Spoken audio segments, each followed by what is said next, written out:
because we're live. We are live. Video games. Oh man, you know what I should do live? What? Because I still haven't opened these. And it's the Japanese Oreos. I can do a... Taste test for us? Yeah. Hey guys, hello everyone watching live. It's Alex O'Neill here. I got Scott and Nabishin with me with our guest, Justin Graffius. Didn't even stop for Nabishin's intro. He's so upset. Well, this isn't the real intro of the show, remember? Oh, yeah. Oh man. It's been like, we recorded early last week, so well, our time schedule's thrown off. How are they, Justin? Looking out for me, Scott. I only just opened them and they have like 2 packs like this of Oreos. So I'm Weird. gonna open it now. Dude, what are these Japanese Oreos? Yeah. For those just tuning in, this is bonus content. It's like pre-show bullshit banter that we need to get out of our systems. Try to do a better Oreo-gasm than Greg Miller. Yeah, there's no better Oreo-gasm than that. I'm just gonna put it out there. I laughed for like 30 minutes straight because of that. Alright. What kind of Oreos are these? Regular. Japanese. They're regular Japanese. Okay. I was confused. Okay. Do you taste What's the it like? fish? Do you taste the fish? I did hear that they're not as sweet as they are here, and that is most definitely true. Yep. That's fine. They still taste the same. It's just they're not that sweet. Okay. They're still good. Still good, man. Oreos ends up still fucking good. God, I love Oreos. Oh. Alright. So what's up, guys? Justin, how's your week been? Workful. Workful? Yep. I got comics this week, Justin. Let's just I talk know. about that. I got my Supergirl? first comic. I didn't get Supergirl yet. I'm You gonna try. suck. I know. I'm gonna try and finish something before I continue to buy. I don't want to be like Ethan and just outpace my buying habits. That's how I feel every week. Yeah. I got. Since I'm just, you know what? If you have something to say, Justin, please say it first before I go off on this tangent. I'm so glad you're joining me in the comicness. Yeah. Soon you'll be buying 19 comics a week like me. God, I hope not. Don't. This week was horrible. As soon as I found out I was getting 19 this week, I was like, oh god, I don't know if I should buy these all at once, but I did anyways.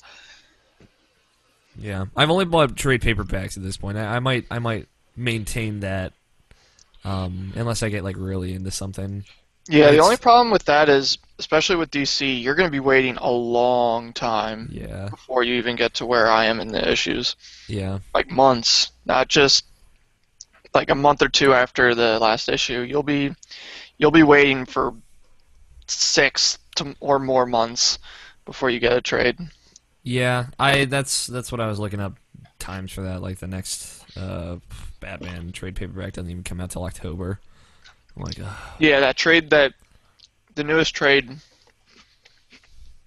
that arc just ended 5 issues ago, and that's not too bad, but it's like you're behind and everybody's going to be reading the new issues. Yeah, I mean that's why like if I get really into something, then I'll buy the issues. But I've got, for people watching, if you like to get a little video content going, I got the Scott Snyder Batman Volume 1, The Court of Owls. So good. Which I've already read the first 3 issues out of this, and it's so good. Court of Owls are so good. Yeah, They're it's awesome. It's badass, and you get to see a lot of Detective Batman, which is the best Batman in my opinion. And then I went and got this today. I found a comic shop right up the street. I got Teen Titans Volume 1, Oh, which I've only okay. just started reading. I'm digging it so far. well, it's good. You're in the few like me. I like that this run of Teen Titans. Yeah, like I said, I've only read the first couple of pages, but Okay, because I was about to ask where that volume ends, if it ends with the culling, which was awesome. I'm not sure. It's let me see. It is issues 1 through 7. That doesn't help me. Alright. Especially now that we're up to 30, it doesn't help at all.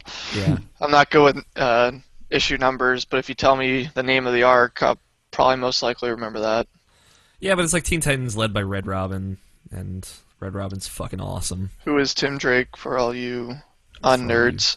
Nerds. I don't think they're gonna understand that either. Tim Drake is the third Robin. And then instead of becoming something like Nightwing, he chose to go something like Red Robin. And that's equally as awesome. The guy who turned into the Joker in the Batman Beyond movie. Yeah, there you go. Yeah, that's one way to look at it. That's how the only way I look at it. Sorry. That's the only way Nabu can understand. That's the only thing I know. That's his only connecting link. So, yeah, no, I'm digging it so far. Like I said, I could not put Batman down last night. And then it was 5 a.m. I'm like, I gotta fucking sleep. Batman sleeps for no one. Batman sleeps for no man! Or woman. Unless it's Talia. Unless it's Talia. What? Oh, yeah. So anything interesting happened with you, Justin? No, besides Oh, well, I guess it's interesting for me anyways. I posted on Twitter a picture of a comic I got. It's called CG Seed, which is, in fancy terms, saying you cannot read this anymore, and if it gets a good rating out of 10, the price of it goes way, way up. Mm-hmm. I got a first issue of a series that I adore. If I don't read these comics when they come out, you'll see me very upset. Just going mad on Twitter. Because it's really good. So a couple months ago, I got the first issue of the series, like the very first one they ever did. So I sent it in to get CG Seed, and came back, and out of 10, 10 being the best, which pretty much never happens, I got a 9.8. Damn. So I got that back, and I was like in Wonderland. I was so damn happy. Awesome. I had a big like Joker grin on my face the whole time. So how much? That. Yeah, how much is that worth? That comic worth then? I haven't really looked it up because there's no way in hell I'm going to be ever selling it, so I never really looked it up yet. But I can look now while someone else talks. Nabushin, how's your week? Not much of anything. Nothing I can really think of. Mm-hmm. The wedding is coming up. It's about almost a month away now, so it's just literally just been me just working and saving. And like part of the saving part is like kind of shitty because like if I or for me to save, I literally just can't eat. That's literally like the only way I could do it. So it's gonna be like something like I can't pay a bill for like the month of the wedding or something like that. So that's gonna be kind of crappy. So I just gotta manage my money, just know what I need to save for, what I don't need to save for, and I don't know, just think quietly about my investments. Don't buy anything dumb. Stay away from video games for a while as far as buying new things. Just pretty much that. Just try to be responsible and be the best, not best man I can be. Gotcha. Best friends getting married, man. It's Yeah. gonna be fun. Is it gonna be a big party? I gotta go fucking paintballing, and then I have to drink for him. He's gonna want to take shots at it. Yeah, I have to do all this stuff. It's his birthday, and like he's never seen me drunk, so yeah, I know you'll be like, "Oh, you have to drink with me, Jackson." So I'm like, "Yeah, sure, no problem." And I have to do paintball, which I never did with him, so that's an experience in itself. It's funny. I pitched these ideas to our the actual best man, Alex. You know, like, cause like I said, me being the not best man, like, I keep saying that because, like, I've been coming up with the ideas and stuff like that, and I've just been pitching into the Alex, and I was like, cool, let's do it that way. Like, okay, so, and I've been kind of getting stuff done behind the scenes, and, like, I've been trying to, like, keep everybody up to date, so, like, I was doing the best man stuff, but I'm not really the best man, but, because Alex is busy, he's in the Army, so, like, I understand, and, like, I didn't want to be the best man technically anyway, because I'm in another state, I don't have enough money, and all those other reasons, so, like, but, you know, I was still trying to do my part, all the same time. So like I'm still like the best man, though I'm not. So it's kind of funny, but Mark appreciates it, Alex appreciates it, so it's just like it's a good time. It's good talking to my friends. Yeah, man, sounds good. Cool. Yeah, I was wondering that's creeping up. It's May, correct? Yeah, like May 29th, I believe. Okay. Oh, I will be in Florida when you. Yeah, exactly. Like I said, when you go to Florida, I'll be there. So I was like, I guess no podcast that week. So yeah, we might take that a week off. There's no shame in that. But cool. So it's just kind of gearing up for that, and that's it. Mm-hmm. And we went out and got a drink together. That was fun. Yeah, that was totally not an experience that I usually do, but it was like something I did earlier with another friend, and it was like, hey, Alex, I kind of want to talk, but I kind of just don't want to be in our usual place. I kind of like want to get out more because I've been in the house for like literally for like 2 weeks now because I don't have the money for going out right now because I have to save and shit like that. So I was like, I just want to spend some money. I just want to do something. I'll get a beer, even though I'll just sip it the entire time. But I finished it though because I'll be damned if I buy something and don't finish it. But yeah, that was just fun. I like doing that. That was actually a really good time. I would almost do that weekly or even more often just because that was just like so enjoyable. Just talk. Yeah, that was tons of fun. Yeah. It was the first time I had done that. So yeah. And I'm the Popped person that would do that regularly. Yeah, he popped it. Yeah, it was fun just going out and getting a drink and eating some chips and fries and talking. It was fun.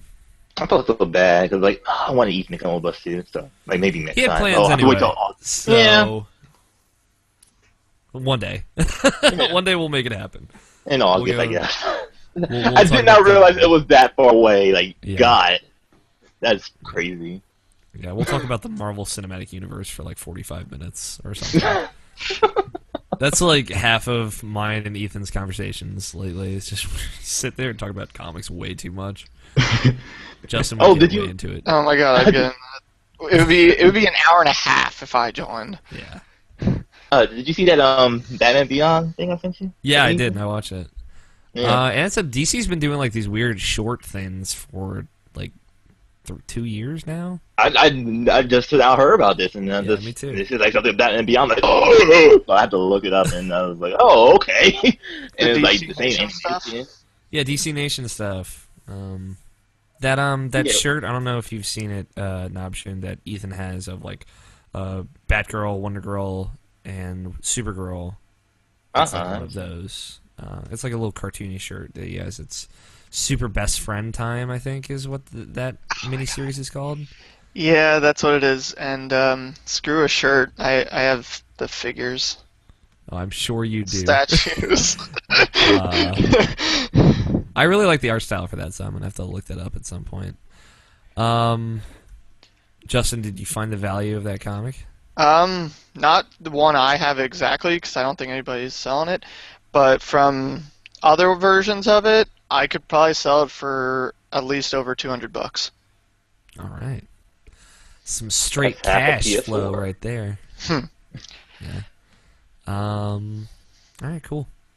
Scott, what about you? How's your week been? Been pretty boring.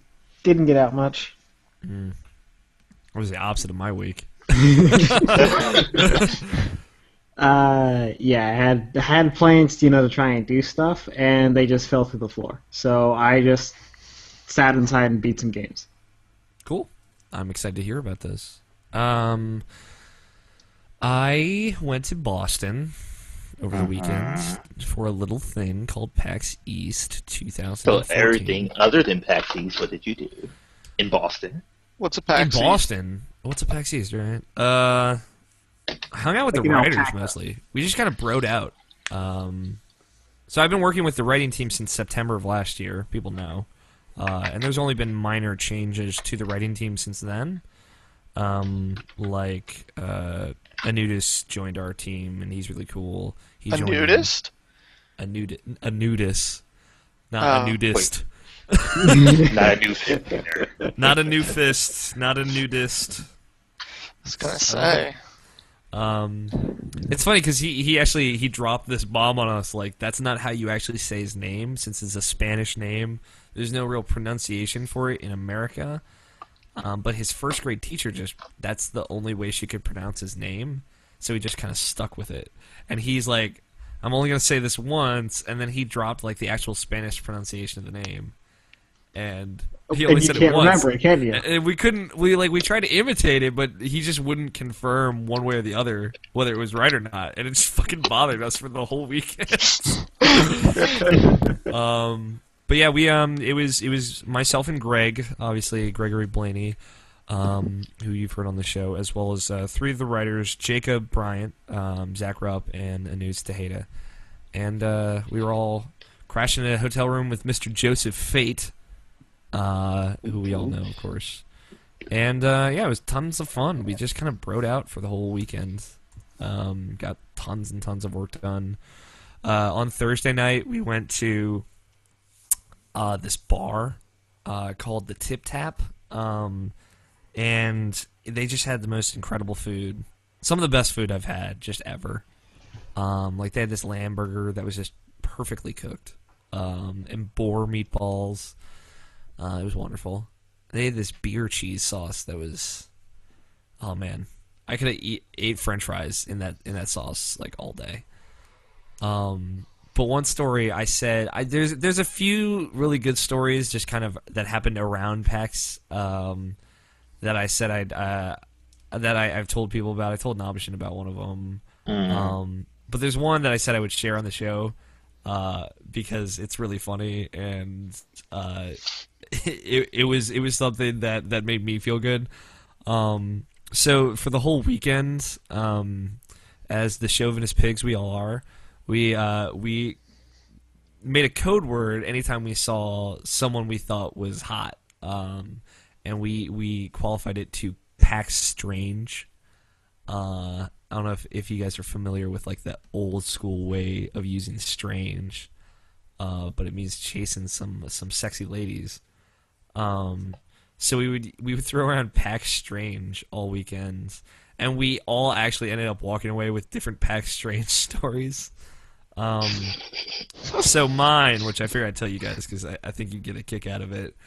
I was hanging out with Aaron Ablove, or Ablove, I think is how he told me to pronounce it. Who he's like a writer. Thank you, Nabishin. You're welcome. He's like a writer for Gaming Irresponsibly, I think is the name of the site. I'll look it up. I'll get his Twitter handle. And he's really cool. At Agent Ablove, spelled just how it sounds. So I hung out with him. He's like a 16-year-old kid who writes about video games. So he writes for GamingIrresponsibly.com. That's correct. So check him out. He's cool. So I was hanging out with him. We were getting lunch in the cafeteria, and I was just standing in line talking to him, and some girl just bumps into me, like she like topples over my leg, which was totally not in her way. She was just like, "Oh God!" And reflexively, I say, "Oh, I'm so sorry," and she's like, "No, it's my bad. I didn't mean to at all." And then she looks at me, and I'm telling you guys, it's a very very attractive lady. About Chihuahua? About Chihuahua. She got the glasses and everything. She was super cute. She worked at the Astro Gaming booth. I tried to find her, but no avail. You didn't Oh, that future wife. Yeah, I know. I lost it. I lost my one chance. Oh, now you're Ted Moby. Ugh. Now, you right. want to know what would have made that better is if you asked her what her favorite Persona 4 character was, and she said Risei. Then you missed out, for sure. Then I missed out. So I look up at her, and then she does like a double take when she looks at me, and she's like, or maybe I did, as in maybe I did mean to bump into you. And I just say, oh. And then I look at her, and then she gives me the smile and then walks away. And then, like, as if on point, some, like, larger girl just bumps into Aaron and, like, knocks him back. And he goes flying back. And he's like, see, this is what bumps into me, and that's what bumps into you. And I'm like, you know what? That's the most action I've seen in 3 years. So you need to shut the fuck up.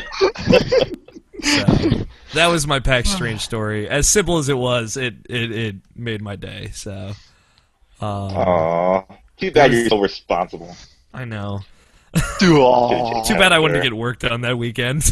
I know, right? That's what I'm saying. Too bad you're too damn responsible. I know.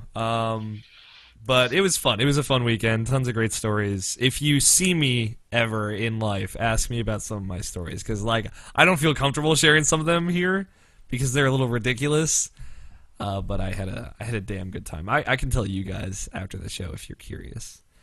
But yeah, it was fun. Fun time. Hang out with the writers. The writers, really cool people. So follow them on Twitter at JacobB41. Rups with 2PZ1 and Frisky_gamer. Those are awesome people. And they fucking they did work over the weekend. So check that stuff out. But yeah, that's it for me. You guys ready to start the show? Start this shindig? Yep, let me check my email really fast and get this tweeter stuff. Tweeter stuff. Nobshin tweeted at me with just hashtag PAX Strange. For reference. What's my password again? Yeah, I'm good. Alright, we're all good to record. Justin, do you have Audacity open? Indeed. Alright, on 1, 5, 4, 3, 2, 1. Shit! I'm not doing it this time. Fuck it. I'm not worrying over nothing anymore. Well, mine is a second late.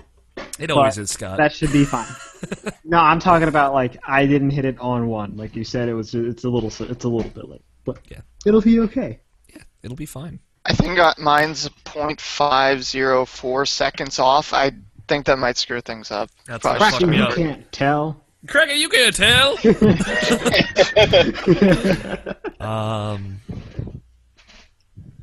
Yeah, Scott, are you gonna get into? Are you ever going to buy a comic? We discussed this last time we recorded. Maybe. See, like I I was can worried about help. where to start, right? So I got New 52 stuff. I can help. Justin can help. He can send you down a It's just that Supergirl-related rabbit hole. If I I was were to about do to comics, say, I look at don't Supergirl. think it would be the superhero comics. Oh, well, I can help you that. The New I read 52 so many has- comics. As like I just found out about Justice League Dark, which is all about like supernatural investigation stuff. Sounds awesome. 32? God I was damn. gonna say it's a magic wasn't ready. Justice League book. It stars Constantine. Like what? So Okay, go. chair is fixed. I'm sorry. all right, as long as it isn't too much of a problem. I was gonna say, Justin, because we talked earlier this week. Would you recommend me jumping into Volume 3 of Supergirl or starting from the beginning? We sort of did talk about it. Mention it. I just read the newest issue, and it recaps everything that happens in Volume 2, and some of the stuff that happens in Volume 1. Mhm. So I think you should be fine with Volume 3. Like I said, it's up to you if you want to get Volume 3 or 4, but either way, you'll be fine. Okay. Yeah, I just didn't. know if- Personally, I would say start from the beginning because Supergirl. I mean, I like Supergirl, so like I'm okay with like just putting the time to see her character develop. So And plus, you'll be out on probably. You'll only see one of my favorite artists for that volume, third volume, and then he goes away in Volume 4. So, I mean, that's another thing to look at. all right, I'll think about it. All right, let's let's get this show popping. Do it. Sorry, I'm fighting the death throat inside of my chest. I said, hey. What's going on? It is Friday, April 18th, 2014, and you are listening to the Irrational Passions podcast.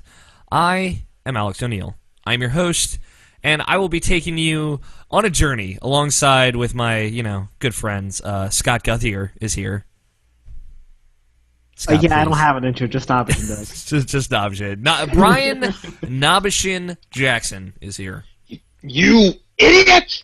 You made me, remember? You threw me in that vat of chemicals. That wasn't easy to get over. Don't think I didn't try. And there you go, silent applause for the one-man show of No Option, as per usual. And we have a special guest, friend of the show, Justin the King Graphius. It's good to be the king. It's good to be the king. I guess now I know what that came from. Is that Two-Face? No. No, it's No. Joker. I'm That's pretty Joker, sure. okay. That was Look my at second that. guess. Look at that. Okay, you know, there are like 40 different Joker origin stories. All right, I don't jump to the killing joke right off the bat I was gonna always. say, should That wait was till you read Batman. Batman. Before 89, the one you recommended me to watch. Yeah. Well, Wait till you get further, Alex. The whole Joker. Yeah, I'm excited for kind of that. changes. Death of the Family stuff. I'm pumped. For reference, we were talking about comics pre-show. So hey guys. This is now a comic cast. I'm taking over. Yeah, now it is. It has changed. Chusik's in the chat. Chusik7 is in the chat. He says so. So if you're new to Irrational Passions podcast, which you might be, since I just met a whole bunch of people at PAX East. This is a comic book podcast. This is now a comic book now. This is a podcast about video games. There are usually more of us, but you know, some people just didn't want to show up. Yeah, I was forced onto this episode. Just saying. Yeah, we forced Justin. We held Justin at gunpoint. Yeah, you can't Yeah. see it, but the gun's right there. If this is your first episode, I'm sorry in advance. But yeah, it's gonna be a fun show. We got plenty to talk about. I'll briefly talk about PAX East since there's a plenty of PAX East content out there. If you really want to know what's up with that, Especially on IrrationalPassions.com. especially on IrrationalPassions.com, which I'm going to reference now. All the good stuff that we write is on IrrationalPassions.com, and here is some of it. Let me tell you what you've been missing if you haven't been checking the site recently. A lot of stuff. We went to PAX East over the weekend, and we did a ton of preview coverage. There's a Wolf Among Us, a Crooked Mile review out there also, and a Throwback Thursday about kind of the origin of PAX. That's all pre-PAX content. Then we have previews for Below, which is Capybara's new game on Xbox One and PC. Hyper Light Drifter, a Kickstarter game coming to every platform you've ever heard of. A preview of Murdered Soul Suspect. A preview of a game called Prodigy. A preview of a real-time strategy rhythm-based game called Jungle Rumble.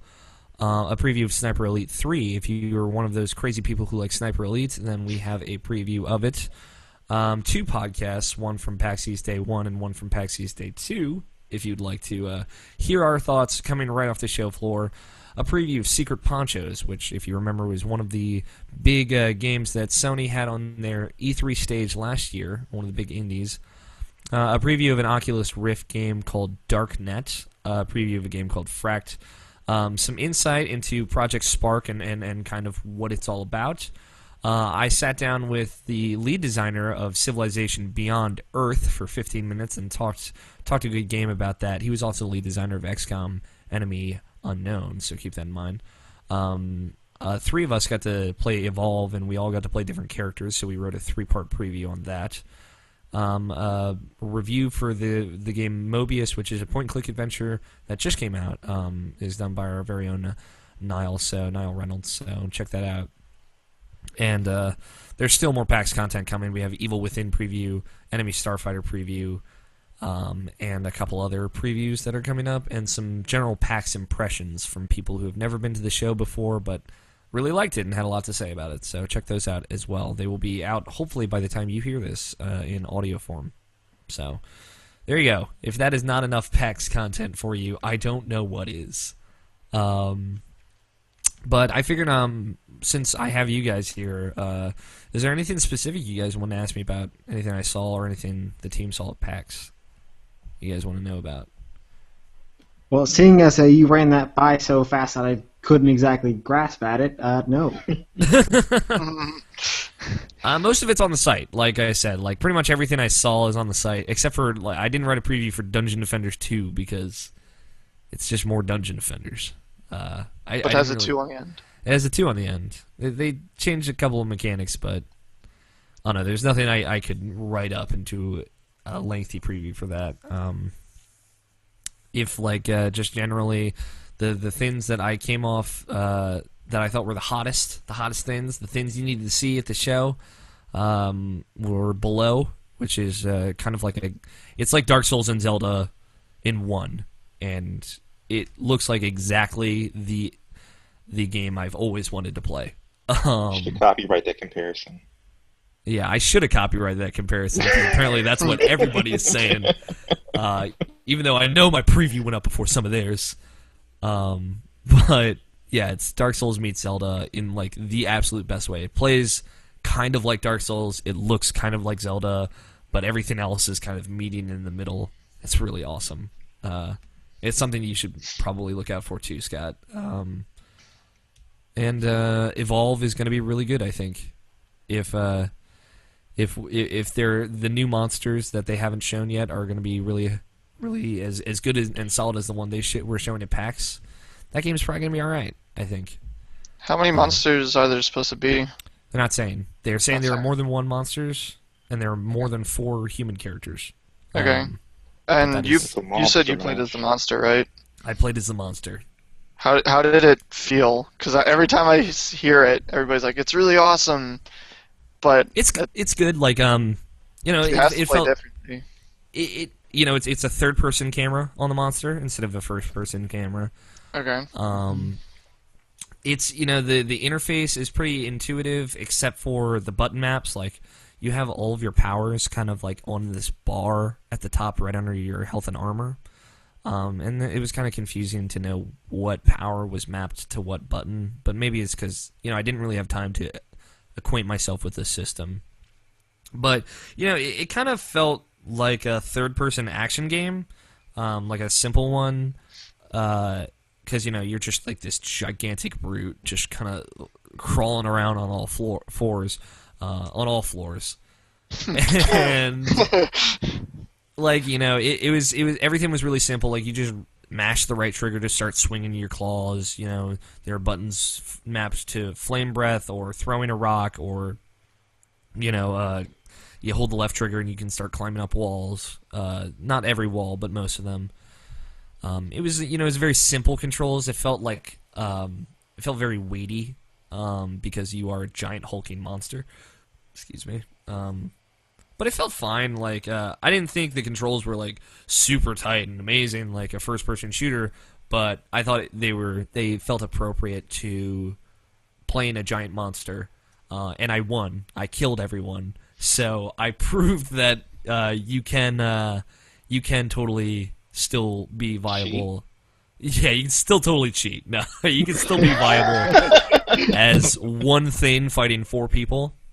But like it was funny because I was playing the demo, and you get 1 perk, which is like there's a choice of I think at most 12, but they were only showing off 3 for this demo.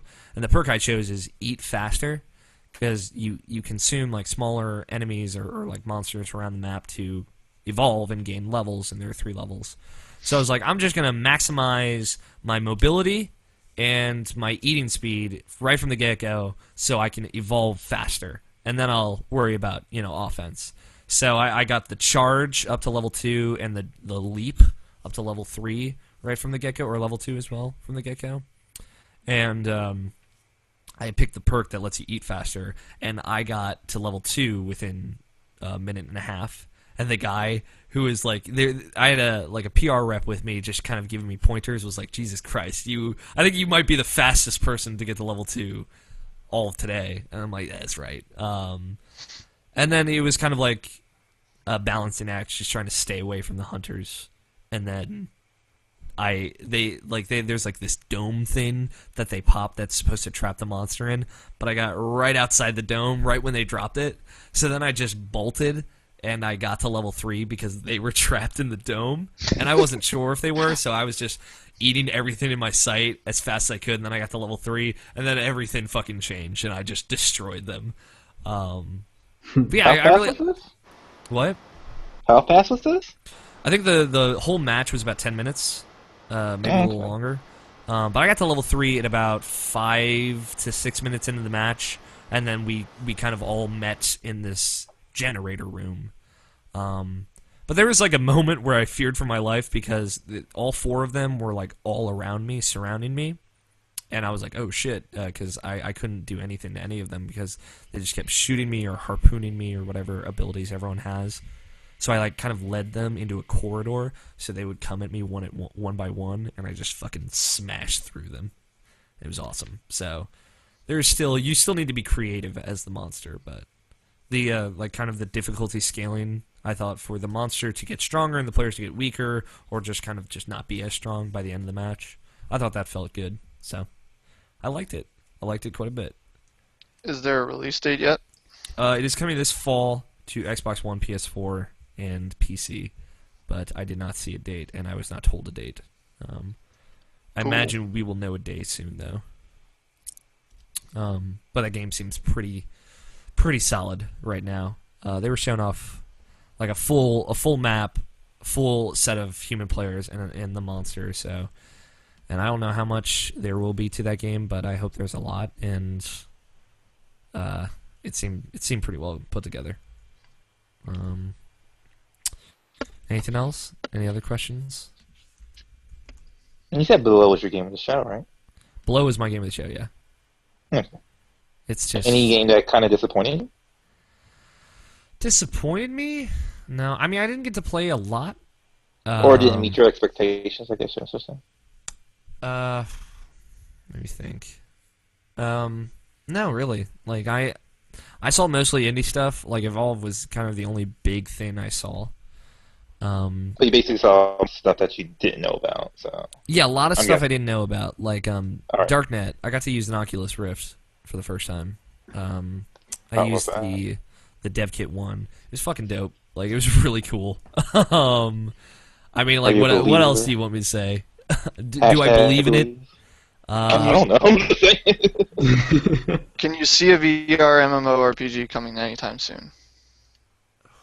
Anytime soon? I don't know. Anytime soon. I could see It's it. not going to be good if it's coming anytime soon. I can Yeah, tell you I think that. like if it's coming soon, I want them to work on it. Like I could see it totally working though. Again, I use the dev kit one, which is 720p resolution, I believe. So it's not even like the best version of Oculus they have out there, but it was really cool. Like I played Darknet, which is kind of like this hacking game where you're basically a stationary figure in a computer, and you're kind of like looking at this wall of computer shit around you, like nodes and stuff that you just kind of look at, and then you're holding a controller and you press a button to like shoot infections into them and hack them and viruses and whatnot. But it was just really cool how, you know, he had said he designed it so you would be a stationary thing, kind of like looking around. Remind me of the holodeck from Star Trek. And that's just like it felt like the system booted up and these like lines and this grid appeared around you in 3D. And it was totally natural to look at, but it was totally not anything that looked like reality or anything like that. It didn't look like real people, but even though it was abstract, it was really cool, and I felt like I was in the world. So. And just like they did this thing where it was like system overload at the end, and like the little numbers and the binary, the green matrix numbers are flying everywhere, and everything's exploding around you, and I'm like, ah! It was totally cool. So No motion sickness. no, I didn't get. I was worried about that too, but I didn't get motion sickness. Okay, cool. But yeah, I think that just I'm not a motion sickness kind of person, so. But it was really cool. I want to see more Oculus stuff. That's for sure. Zach saw Enemy Starfighter, which is like a TIE fighter game with Oculus. So he said that was pretty neat. He didn't seem as impressed as he was by Darknet, but yeah. I've played Oculus, and I believe. I want to believe. Anything else? Nothing else really. All right. Yeah, check out the two podcasts we put out, because that's kind of like got all of the PAX content you would want to hear. It was when it was still really fresh in all of our heads, and the writers got to see a lot of stuff that I didn't. So did Joe. He was on all those, or both of those, I should say. But yeah, I didn't get to see a lot of things. I only got to say like maybe 7 or 8 games, but I really liked everything I saw. So Cool. Oh, I have a question. Go ahead. Did you get any Cards Against Humanity cards? I got some, but like, I didn't even get a full set for myself. So, they were giving out. Ooh. There was like they were giving out a '90s pack. Yeah, I saw that. That's where I saw it, and I'm like, oh, I need Alex to get me one. I didn't even know about that till the third day, and they were sold out by then. Oh. But I was going everywhere at once. It felt like the Kickstarter room, which was kind of like a small room off to the side, was just not a priority, I guess. Mm-hmm. But Good I mean, I panel. got what panels did I go to? Yeah. I only got to go to 3. Or it might have just been 2. I went to the GameScoop panel. If you watch that video, you will see me in it. I saw you. There's a good story behind that too. And yeah, I went to the Game Over Greggy show panel. And that was fun. I asked them a stupid question that I thought was appropriate. And yeah, those were the only 2 I really got to go to. There were some others I wanted to go to, but most of them fell like right on my 2K appointment, which was to talk about Civ and to go see Evolve. So I just didn't have time. Was that line long, I guess? It's to see Evolve. Yeah. That was I'm the just kidding. craziest thing there. Okay. More than Borderlands, which is saying something. Well, of that's course, a free like- sequel. So. But Borderlands was just like a theater demo, but they were letting people play Evolve, and that was literally fucking nuts the whole time. They had like a big statue of the monster. Mm-hmm. There's gonna be a bunch Oh, of they pictures buy. going up soon too. But yeah, Evolve was the craziest thing there. That was just packed the whole weekend. Understandably so, because it was pretty awesome. See what we did there. Yep. But yeah, there will be like a big picture album going up soon.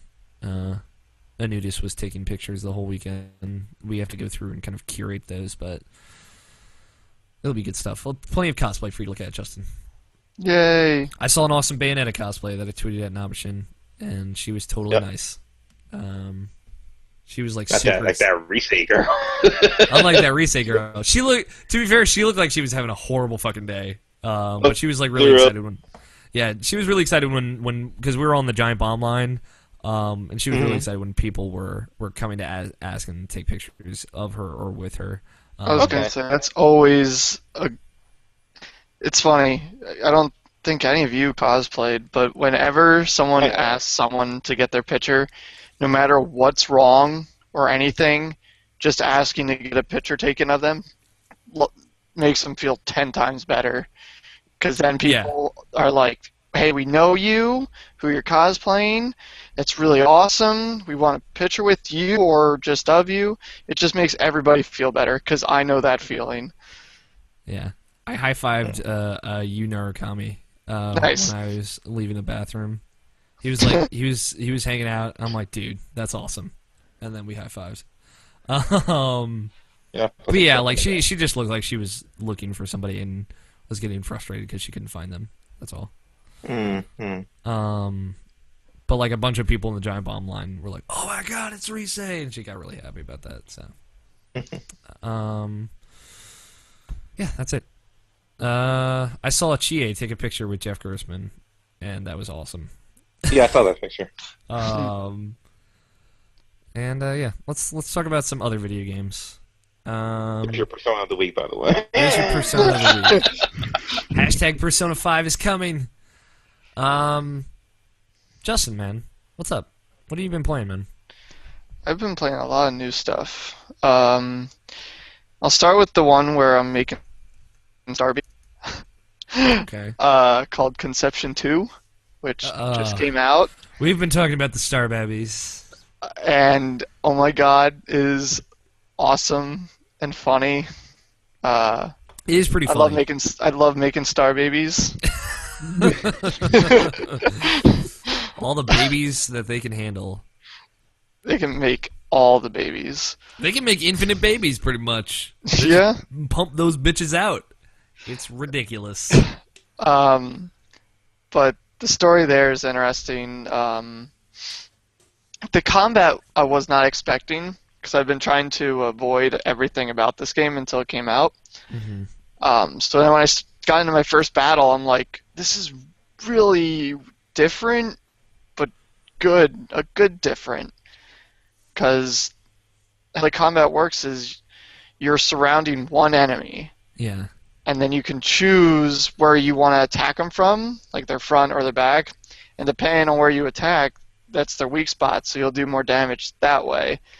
But you have to time it with the order of the attacks, because the enemy might charge up and do an attack, but if you can't move, then you're going to get attacked by it. It's really interesting. Mm-hmm. It was weird. It was like I only got to brush it once in what part of the demo I played, but it seemed cool. Yeah, it's really interesting. And then once you get the kids, then they're in there too, and it gets even more complicated because if you can have 4 groups, one including you and whichever girl you choose to come with you, and then kids, which have 3 in each team. Mm-hmm. So you can have 3 teams of kids, but the kids can't be on the same space as other kids, but at least one team of kids can be with you and the chick you're with. So it's like you have to maneuver them well enough so they won't die because of the attacks, and there's a lot of strategy into it that I wasn't expecting. Mm-hmm. It is interesting. Like, I agree. Like, I didn't get to spend enough time with it to kind of judge it on any means, but And I liked what I saw. yeah, and the best part is, and when they said it, I was almost like threw my arms up in the air, almost yelling yes, because what it sounds like when you're first playing is it's time based, so you'll have to rest, Mm-hmm. and then that'll take up a day, and then you'll miss some stuff. So as soon as I heard that, a message popped up saying, "Oh yeah, you don't have to worry about time. You can do whatever you want, rest, do whatever, and do the stories whenever you want. So you don't have to worry about the stories right away because there is no time limit." And I'm like, thank God. So now I can do what I want and worry about trying to get the people all up and liking me, all the girls, Mm-hmm. and rest as much as I want so I can make more babies. Yeah, all the babies. And it's really nice because I was so expecting it to be a time limit where you can only speak to these certain amount of girls this day, and then you have to go do a main mission. And I was really glad that's not the case. Yeah. It was. Yeah, I was glad that they don't kind of fucking bottleneck you like that. Yeah. But other than that, playing Game Center CX2, which for people that know what came out here under Retro Game Challenge for the DS. We never got the second game, Mm-hmm. but it only came out in Japan. And since I've been watching the actual show, I wanted to pick up this game, and I did, and oh my god, I can't believe this didn't come out here. But then again, I know the first one didn't really sell well here, but oh man, they improved like everything in the second game. There's so much more to do, and the games are so different. It's just really fun. They added all these different versions of the games that were in the first one, like score attack mode in some of the games, and there's just so much to do in it, and it's really fun. If you can afford it, I would recommend picking it up if you like the first one. Mm-hmm. Cool. Nice. Yeah. Then the other one, big one, Disney Magical World. Yeah, they announced this over the weekend, right? They announced this a little while ago in Okay. Japan, and then everybody, including me, were like, I hope this comes out here, because why wouldn't it? I mean, so when it first was announced, it looked sort of like a cafe making, like you manage your own cafe. So then when it started to show up more here and more videos, it started to look more like Animal Crossing. So then I'm like, excuse me, I was like, Tomodachi. We'll get there. yeah. So I was wondering what this game would be like, if it's going to be more like Animal Crossing or is it going to be more Magine. So then when I finally get it, it is an action RPG, Animal Crossing, cafe managing, like it's all these different kinds of games in one, and there's quests. So think Animal Crossing, but with action sequences. Oh shoot, what was it called? Beating? No. It's funny because whenever I saw any previews, I just thought it was like, huh, this is like Kingdom Hearts and Miiverse, huh? Yeah. It's not quite. It's not like that. It's not exactly nearly as actiony as Kingdom Hearts. But like that's what was popping up in my mind. You Yeah. describing it to me kind of sounds like those old Game Boy Advance Sims games. I don't know if anyone here ever played those, or if it was just me. I tried one of them. They were fucking ridiculous. They are so dumb in the best way. No, they're like these weird games where you have like quests and like they're just like they're not like Sims games. You actually just control one person. You're walking around in this section of a city at a time, completing missions and stuff. Right. It's pretty In cool. one game, you were managing a hotel, and you had to be one of the end missions is you had to become Ratman to go beat up some thugs, Yep. and then you got invaded by aliens. Yep. Oh yeah, I forgot about the aliens part. That's the best part. I'm just like, the fuck. Yeah, those games were dumb. They were actually pretty good too. So, but continue, Justin. Sorry. But there's like dancing sequences, so you play like a beat rhythm game. Beauty and the Beat. No, I haven't gotten that far yet. Scott knows what I'm talking about. But it's really interesting. If you love Animal Crossing, you'll love this probably even more because there is more to do, and it gives you objectives. And in order to see more of what's in the game, you have to do those objectives. So it gives you incentive to do more things than just plant an apple, go fishing, go to the island. Done. You got a little bit more to do in this game. Yeah. I saw it because like I kept getting fucking PR emails about it. I'm like, what is this? Because it was like, you know, mixed between your PAX appointment is ready and Disney Magical World is available now on 3DS. I'm like, what the shit is this?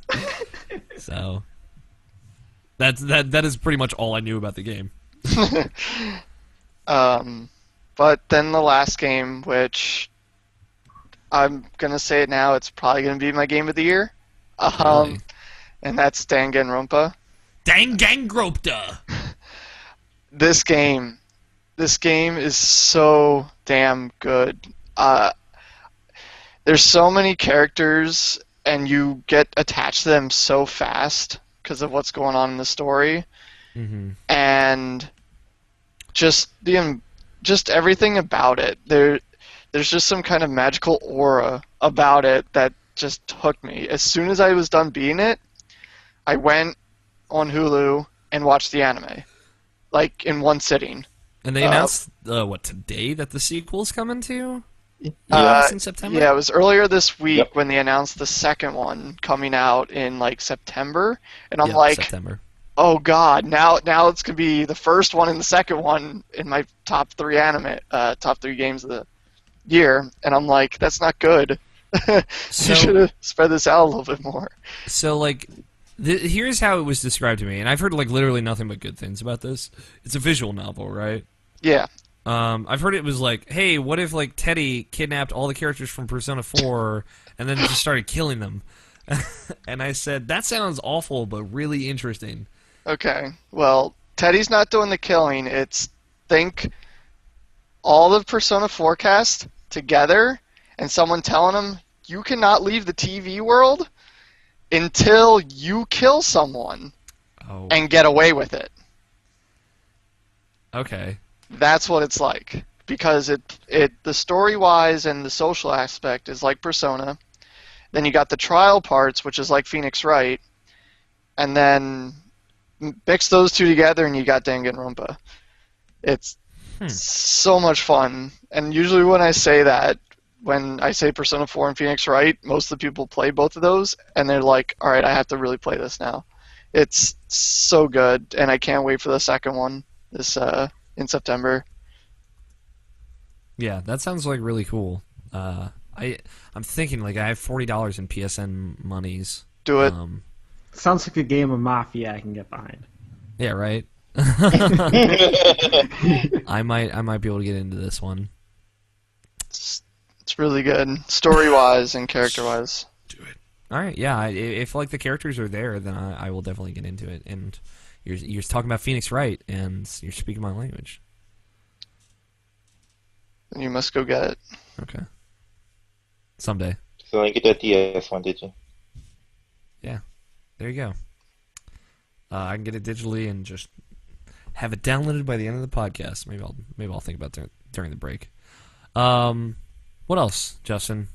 Do you have anything else to say about Danganronpa?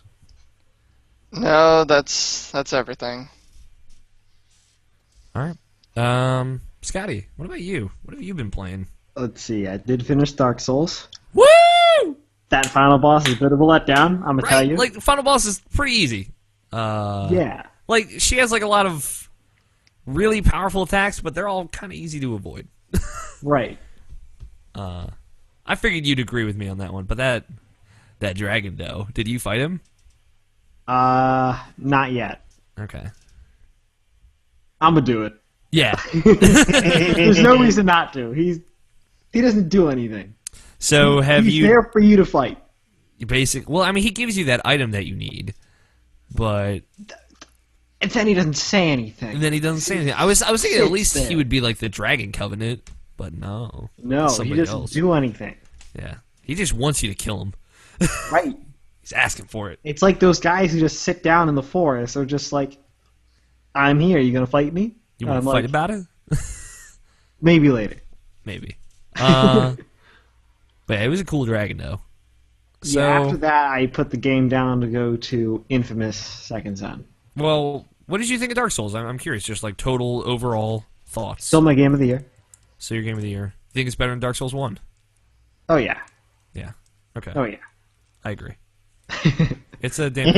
Are you gonna try and play through it again on PC at some point? Not on PC. Okay. When instead of going through the New Game Plus stuff, although I kind of really want to go through I'm gonna wait for Tony to finally get his copy. Okay. I'll play with him. Give it a break. Mm-hmm. All right. So yeah. So Infamous. Beat it. Beat it. Yep. Good. Good. What do you think of it? I really, really did like it. Mm-hmm. Not your game of the year, though. No. But, sorry, I like Dark Souls better. It's fine. I'm not judging you. I'm right there with you. So. It has a lot to do with the ending. Yeah. Just kind of... Not the end. Okay, fine. Not the ending, but the last fight. I liked that last fight. The last fight was cool, but Yeah. that's when you get the stuff. Yeah. But that's when you do it. Yeah. Come on. Well, I mean, I like the idea of it, but I thought they should have You couldn't do anything with it. That is what you had.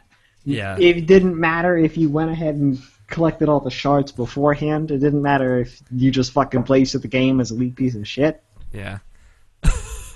Come on. I mean, like, the thing was, I saved a bunch of side quest stuff for after the fact, so I got to kind of play around with it Right. at the end. Right. Like I'm gonna go. I might play around with it. I might go to. I might go to Evil Side. Although I don't think there's too much of a difference. There isn't, but the ending is kind of worth seeing. I will say that for the Eagle side. It's worse? No, it's worth. It's worth better seeing? than good ending. Yeah. That's disappointing. So how did you feel about the moral choices, Scott? Like, are you with me in option that they were kind of just bullshit? Sort of. Yeah. Not because of the choices, but because of course, what comes after. Yeah. Let's say that you choose good. You still get the bus scene where he's really annoyed, and it sounds like he's more leaning towards evil. Yeah. You choose evil, it makes complete sense. Yeah. It's stuff like that. I mean, like, all of the choices in the middle of the game, like, save for the last one, I guess, the last two, but like all the ones, they're all either related to a character, and they're all the same. Like, they're literally the same choice every single time. Right. Like, redeem or corrupt, or I think are the two options, and it's just. I mean, at that point, I think they know they're just pushing the good and evil side. Mm-hmm. So like I didn't mind that. I minded the stuff in between, stuff that should change a little bit. Like, he shouldn't have been so. While you're playing good, I don't think he should have been so aggressive at the bus scene. Yeah. Whereas that scene plays out perfectly fine when you're not.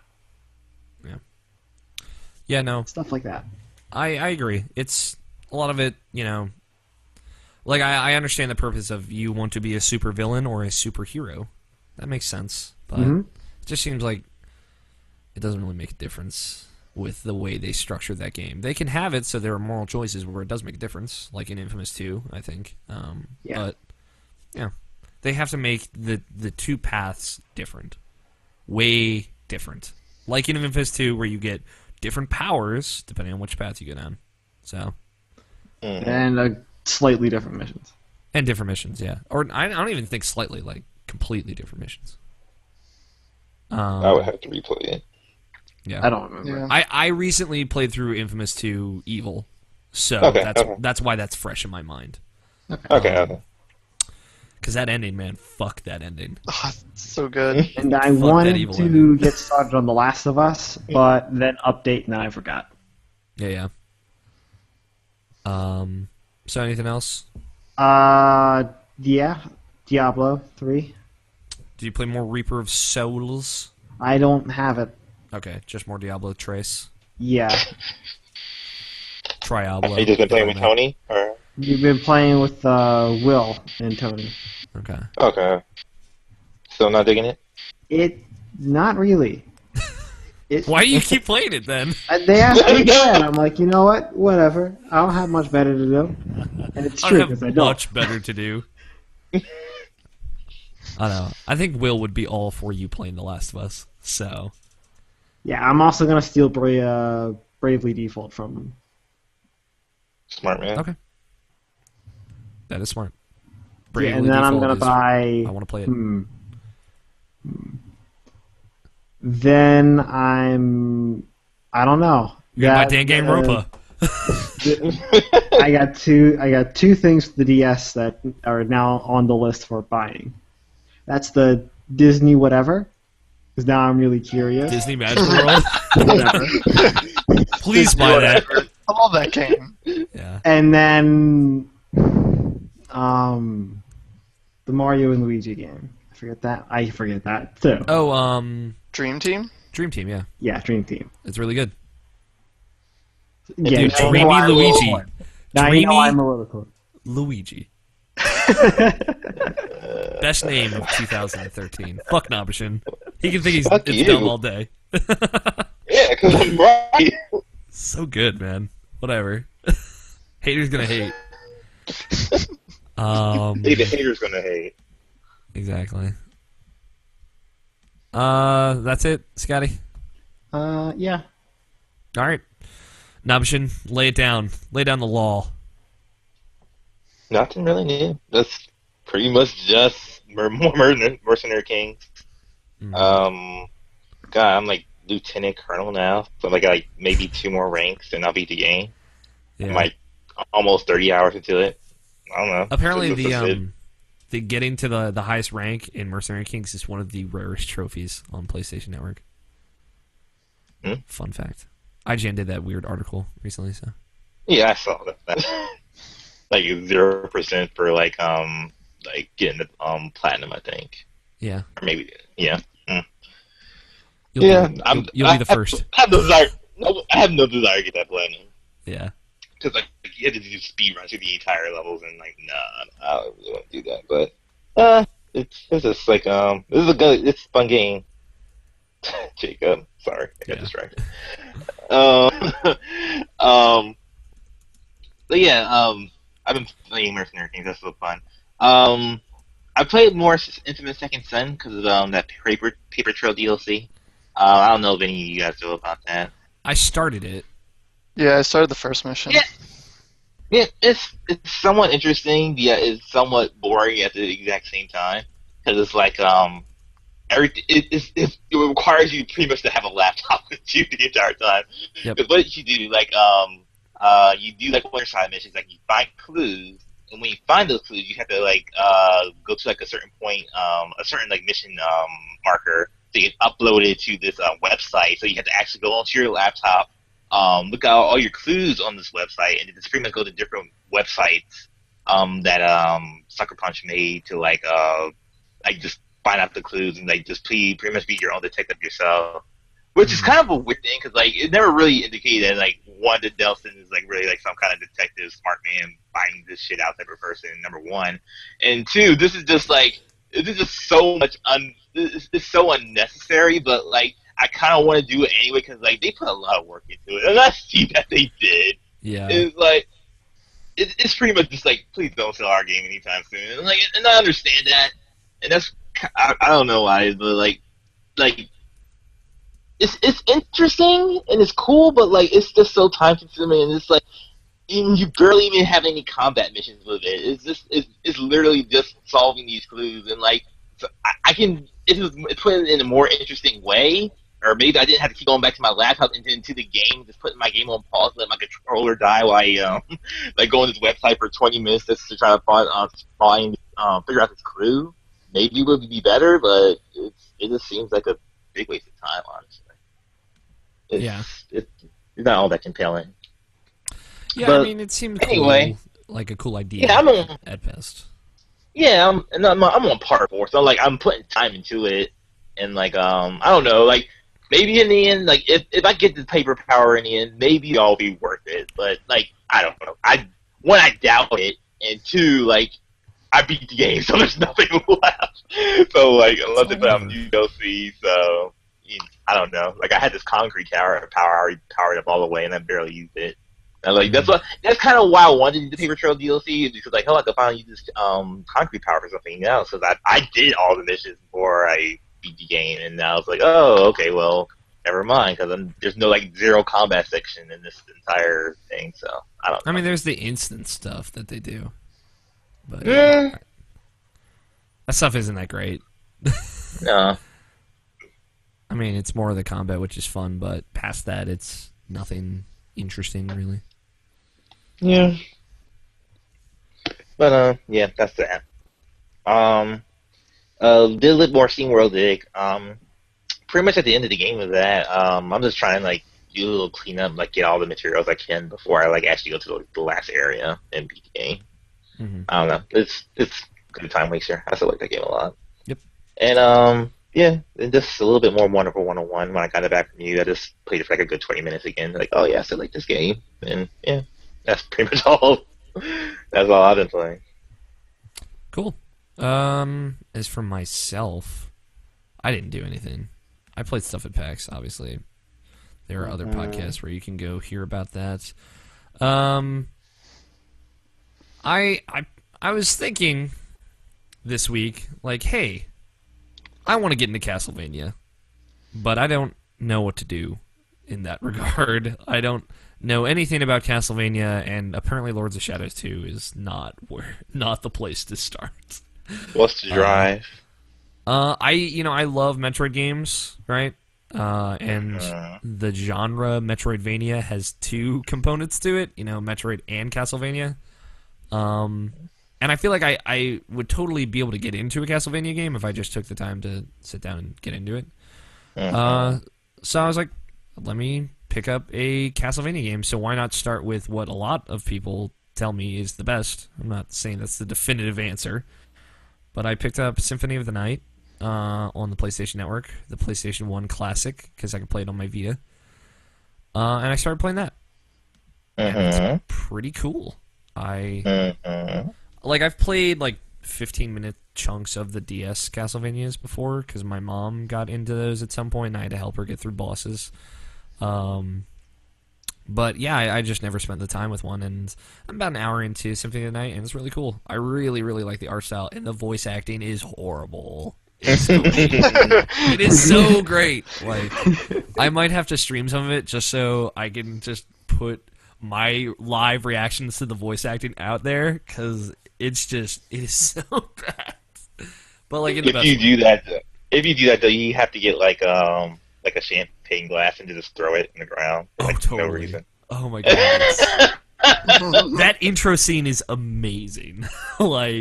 It's so good.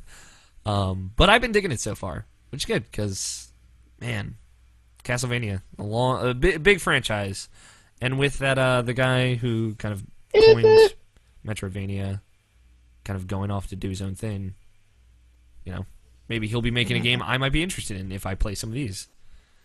I think it used to be, I'll say, in Albishin, at least. Okay.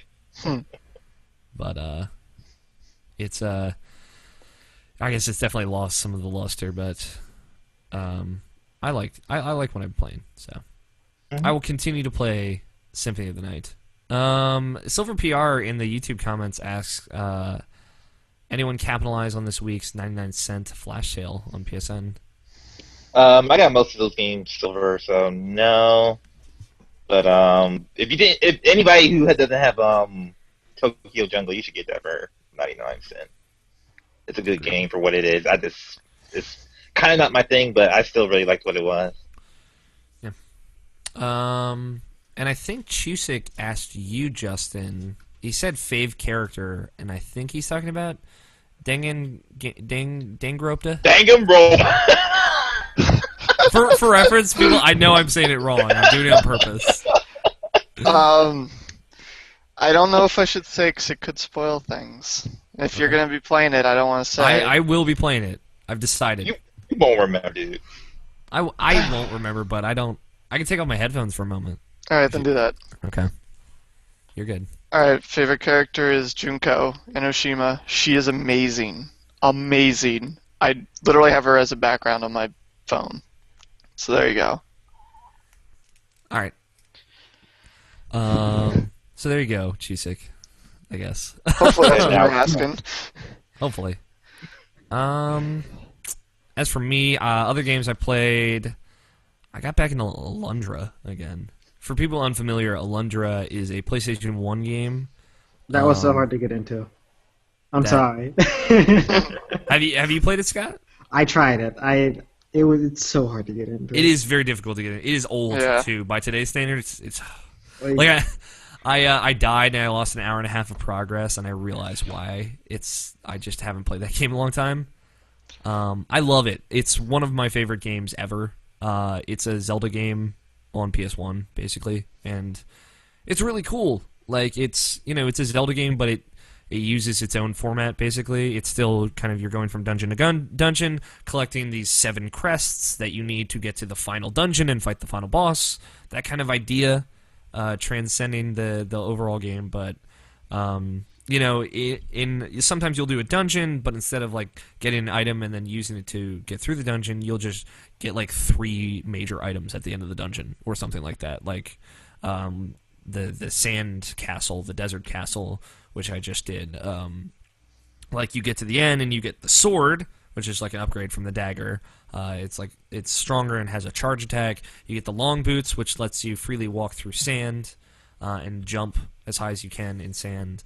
And you get like a life crest, which adds 1 more health point to your total health. Like at the end of that dungeon, instead of getting a crest, you just get 3 major items, which is cool. Like, it plays around with that stuff, and it's like a really emotional, fucked up story. Like, really fucked up about religion, and basically this god is manipulating these people to worship an idol that they think is a god that's helping them, but in reality, by worshiping this demon, they are feeding it power so it can control them. And it kind of like calls into question how much faith you should pour into something or someone or an idol or like that, and what you should really believe in, and God damn it, Oda. yeah, right. And a whole bunch of people die in that game, and a bunch of people that you will get really attached to. Yeah, I beat it for the first time like 4 or 5 years ago, and fuck, that game is good. It's a game from my youth that I had never beaten until I became an adult, and now I'm kind of just going back to it as I tend to do with all games. So I like it. You're right, Scott. Though it is a very difficult game to get into. Well, it's how a lot of Zelda games have that slow start. Mm-hmm. This doesn't. At least what? This doesn't. Like what? No. This game has a worse start than most Zelda games. I mean, like there is a slow start, but it fucking throws you in the deep end way faster than it should. And it's like one of those games like from that era that relies on like you taking notes.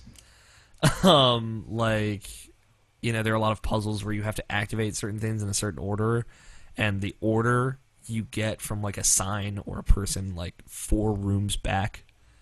And Oh, dude, that's not bad. That's not but bad. in Alundra specifically, it is a hassle. But like it does start off like really slow. You have to talk to all these characters on this boat before you can even do anything. Then you get to that mainland, and then it's just like, the fuck. Well, like then you get to the mainland, and you're like, oh, I rescued you. This is the village. Go talk to people. And then you talk to people, and then someone's like, someone's in a coma having a nightmare, and they're gonna die. Go to this mansion and get this book. I'm like, holy shit. And then you go to the mansion. Part's a little slow, though. Mansion part's a little slow. It's really simple, though. You go to the mansion, get the book, and then you go in this guy's nightmare, and then you fight demons in his nightmare, and then shit hits the fan from there. It's cool. Like, you're like an elf, and you have powers to go in people's dreams and release them from their nightmares. But sometimes 2 people are in comas, and you can only go into one of them, and somebody's going to die and somebody's going to live, and you have to make that... I mean, you don't actually make that choice, but, they kind of, like, throw that guilt on the player. It's really clever in that regard. But yeah, I like Elantra a lot. I played more Titanfall. It's still Titanfall. It's still awesome. But I played Spelunky with my roommate Ethan, and we like almost beat the game 4 times in a row. We like got to the temple, and we almost got to hell at one point. I was like, holy shit. We were on a roll last night. I don't know what it was. Some magic was happening. But it's funny because like I got the cape at some point. And then I would just pick him up, and then we would just glide down. Because he didn't have a cape, but I did, so we would make it work. But yeah, Spelunky is still a fucking amazing game. That's it. That's all I got. You guys want to take a break and move on to the next segment? Sure. Sure you can. That was for Nabishin. We're going to take a break. When we come back, we are going to hit the news and see what's up in that regard. And after that, we'll take another break and do emails and throughout the show. So we will be back in just a little bit. Shoot. For people who watch the videos, we don't cut the breaks out of the videos because I can't. Because bonus content. Because bonus content. So you just get to see what we do between segments, and then we just talk dirty to one another. Did you get the email, Alex? Yeah. Harold's You email? did? Yeah. No, the Twitter confirmation email. Oh, we got your... Oh, yeah, I got it. Okay, cool. You should download it. I don't know how it works. I don't know how to work it, though. Oh, just download it. It'll go in a zip file. You unzip it, and then you just go onto the website that they give you in the folder, and it'll all be there. Okay.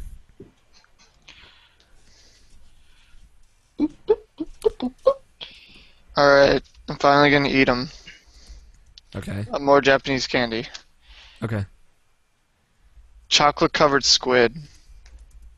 That's right. Mm-hmm. scared. Dude, I'm scared for you. Oh, they come in get like some little beer. packs. Multiple little packs. So let's just try one. From experience, squid doesn't taste good with much.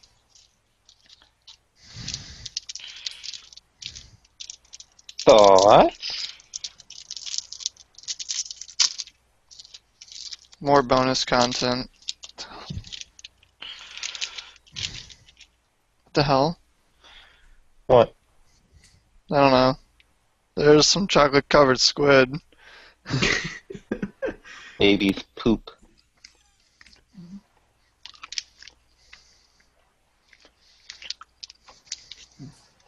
It's gotta be weird. It's gotta be really weird. Okay. So, imagine, Mm-hmm. obviously, chocolate and beef jerky. Sure. That makes more sense now. And then you got chocolate covered squid. This is awesome. That makes more sense. How are they? They're good. Chocolate plus beef jerky equals chocolate covered squid. And it is awesome.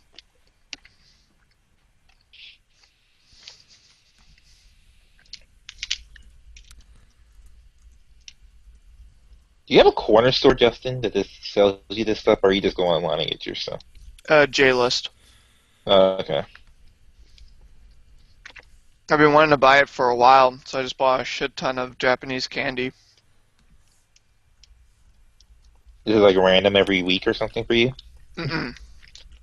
I had this for like, what, a month now? I got it when we did the Malicious Underground podcast. Okay. So however long that's been. It was what? That was like the first week of March, I think we did that, or second week maybe.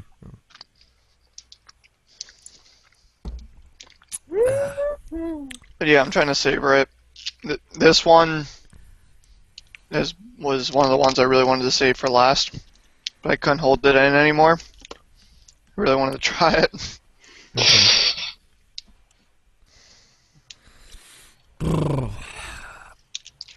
And then there was another one where, I forget which one it was, but the expiration date was coming, so I'm like, shit, I have to eat this now. But I don't remember what it was. Yeah, whatever. Data folder. I'm reading this Twitter Keep thing. on these bags. So let's you can just power forward.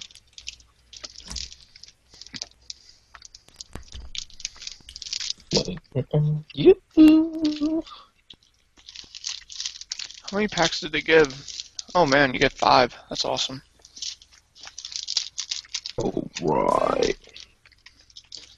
Okay, guys ready? I have one other candy here. Okay. Wait, what? Lay it on me, Justin. I already started eating it though, but All right. Well, did you guys watch? Obviously, I hope you did. My Neighbor Totoro. nope. Mm-hmm. So you know those like star-shaped candies that the one girl gives to the Soot Sprites? The Papu fruit? Sure, I'm joking. Yes. Just. I was joking. Keep going. but that's what these are. And Okay. they're awesome. But yes.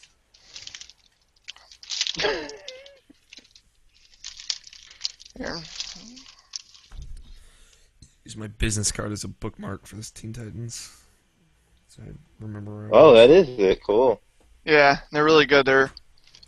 It's a hard sugar candy. It's pretty much all it is a sugar candy. Oh, let me I- show you something, Justin. Hold on a second. I need to give Scott a Papu fruit so our destinies are interlocked forever. Fuck that.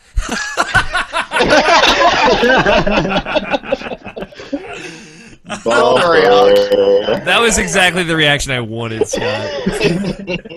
Oh, I know. Don't worry, Alex. I'll share one with you. Swag. So, like, are you supposed to like give it one, or are you supposed to eat the fruit together? One person bites, other person bites. Not Okay. at the same time, unless you want to do that. Unless you want to be like that.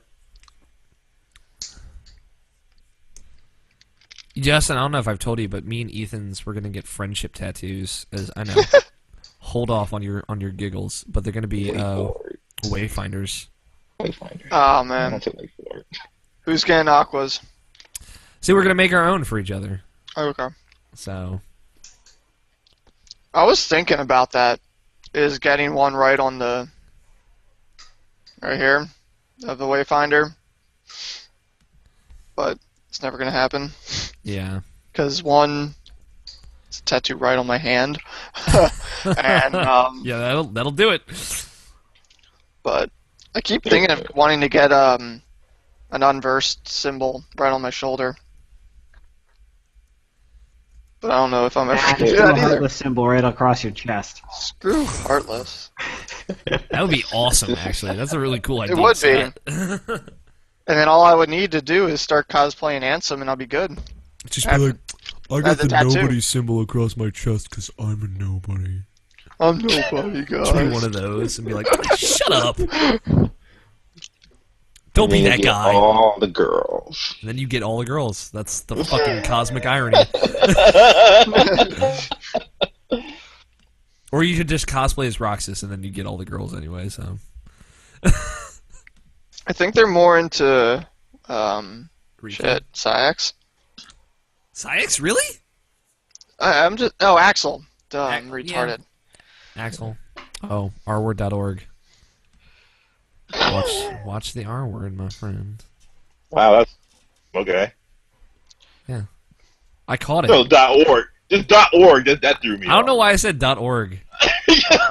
All right, Yeah, you're right. That was stupid. Time to see if it's real. Sign to see if it's real. R-word. What is going on? It is real. It is a real. Thanks, Brian. I just Yeah, no problem. Oh, Yep, it is totally real. Let me see this college humor. oh my god. If any Miyazaki films were like other anime. Oh god. There you go. What is it? His artistic merit is over 9,000.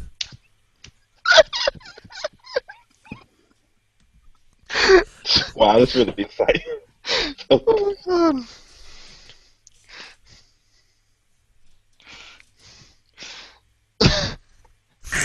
Jesus Christ. Oh my god. This is great. Oh, Spirited Away. The Oh. whimsy bomb. No face! Oh my god!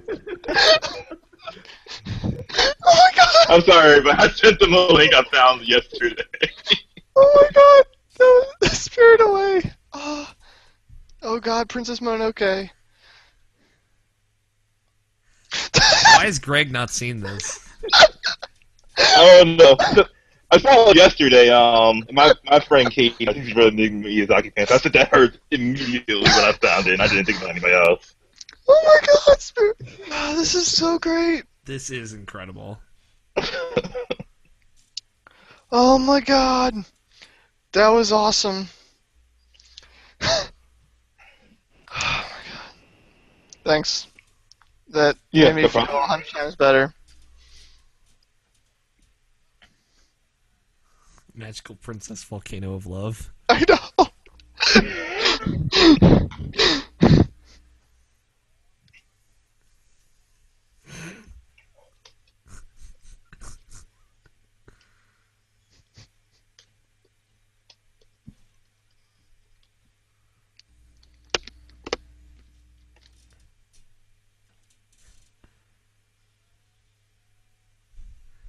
That was excellent. Thank you for sharing that mission. Mm.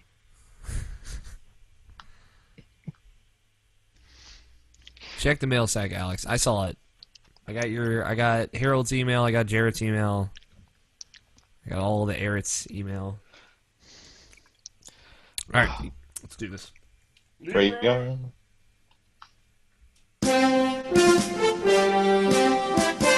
News in gaming.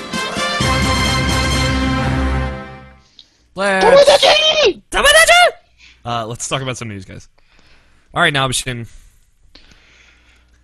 Set loose. Whatever you're gonna do. Tomodachi Life. No, Tomodachi. you tell me. 'Cause I have no idea what you think about this thing so far. Tomodachi Life. Talk to me now. What do you think Tomodachi about it? Life. I wondered if Kojima wrote this fucking Nintendo Direct that they did because it was fan-fucking-tastic. I watched it 3 or 4 times. Like I was tempted to watch it again. Entertaining. Like, It's I so was- good. I was sitting there Sunday night after getting home. I was just laying there, exhausted. And I'm like, oh, Nabishin has been telling me to watch this fucking thing all weekend. And then I watched it, and I could not stop watching it. It's, it's like a very un-Nintendo-like thing. They don't usually get so stupid, right? And just have fun. Most of the time. Okay. Like, I'll give you they've been known to stray from the path on occasion and get a little yeah, dumb. you consider yourself self-serious. I'll give you that. But like they're sitting there talking about how excited they are about Animal Crossing and whatnot, and we're all sitting here like, come on, and this was just fucking balls to the wall. Alright. I need to watch it. It's Oh, something. I'll give you this link star. Just look up let's go to YouTube and look up Tomodachi Life. It's a crazy 11 minutes. But yeah, like just watching it's just like it's that level of weird because it's 100% weird for one thing, but it's the level of weird that's like, oh my god, I have to see this, I have to play it for myself, I have to experience this for myself because like. Jeez, Like- didn't we just have a Nintendo Direct 2 weeks ago? It was last week, right? Yeah, last Yeah, Tuesday. it was. I know, few but days- wasn't the Nintendo Direct for the Super Smash For Brothers? Smash. Yeah, Mhm. and it was like a few days later they did this Tomodachi Life one. They just self-launched it. Nobody knew about it. No one knew it was coming out over here in the States. And they just did it one day, and I was like, okay. And I just looked at that, and I was like, wow, there's like a giant Reggie head coming out of the water. Just these random things just happening.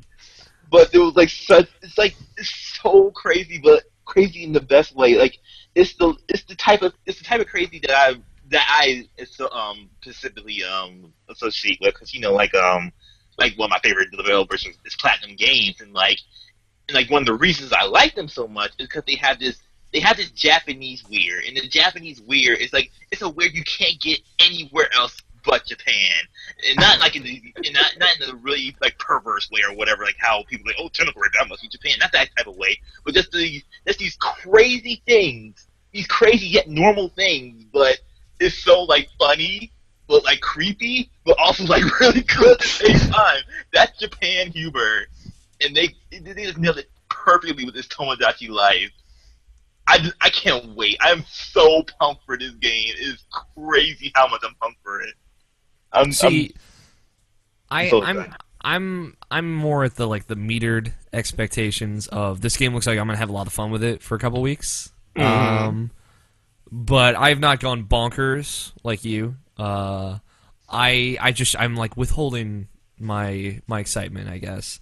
But I was feeling something after watching that Nintendo Direct. Something magical. Just there is this scene in the Direct towards the end where it's like, you can confess your love for other me's, and it's fucking what's the main dude? Their North American guy. Bill somebody. Yeah, Just say Bill. Bill, and he's like coming up and he confesses his love to this me version of Samus. And then fucking Reggie shows up, Baywatch style, coming out of the Fucking ocean. Bill. And he's like, fuck this guy, I love you. And he's got like this fake six-pack abs on. And then Iwata shows up scuba diving and he's like, he confesses his love to Samus. And then it's just like this long pause, and Samus is like, Iwata, I'm glad that you feel the same. And it shows the Bill and Reggie just walking off in sadness. It's so good. It's so good. Like, it is very much Can't believe what I'm watching, and I'm only 3 minutes in. yeah. it is like Japan's humor. You know, it's very Animal Crossing style. It's much more like Yeah, I'm at the Iwata in a bath scene. yep.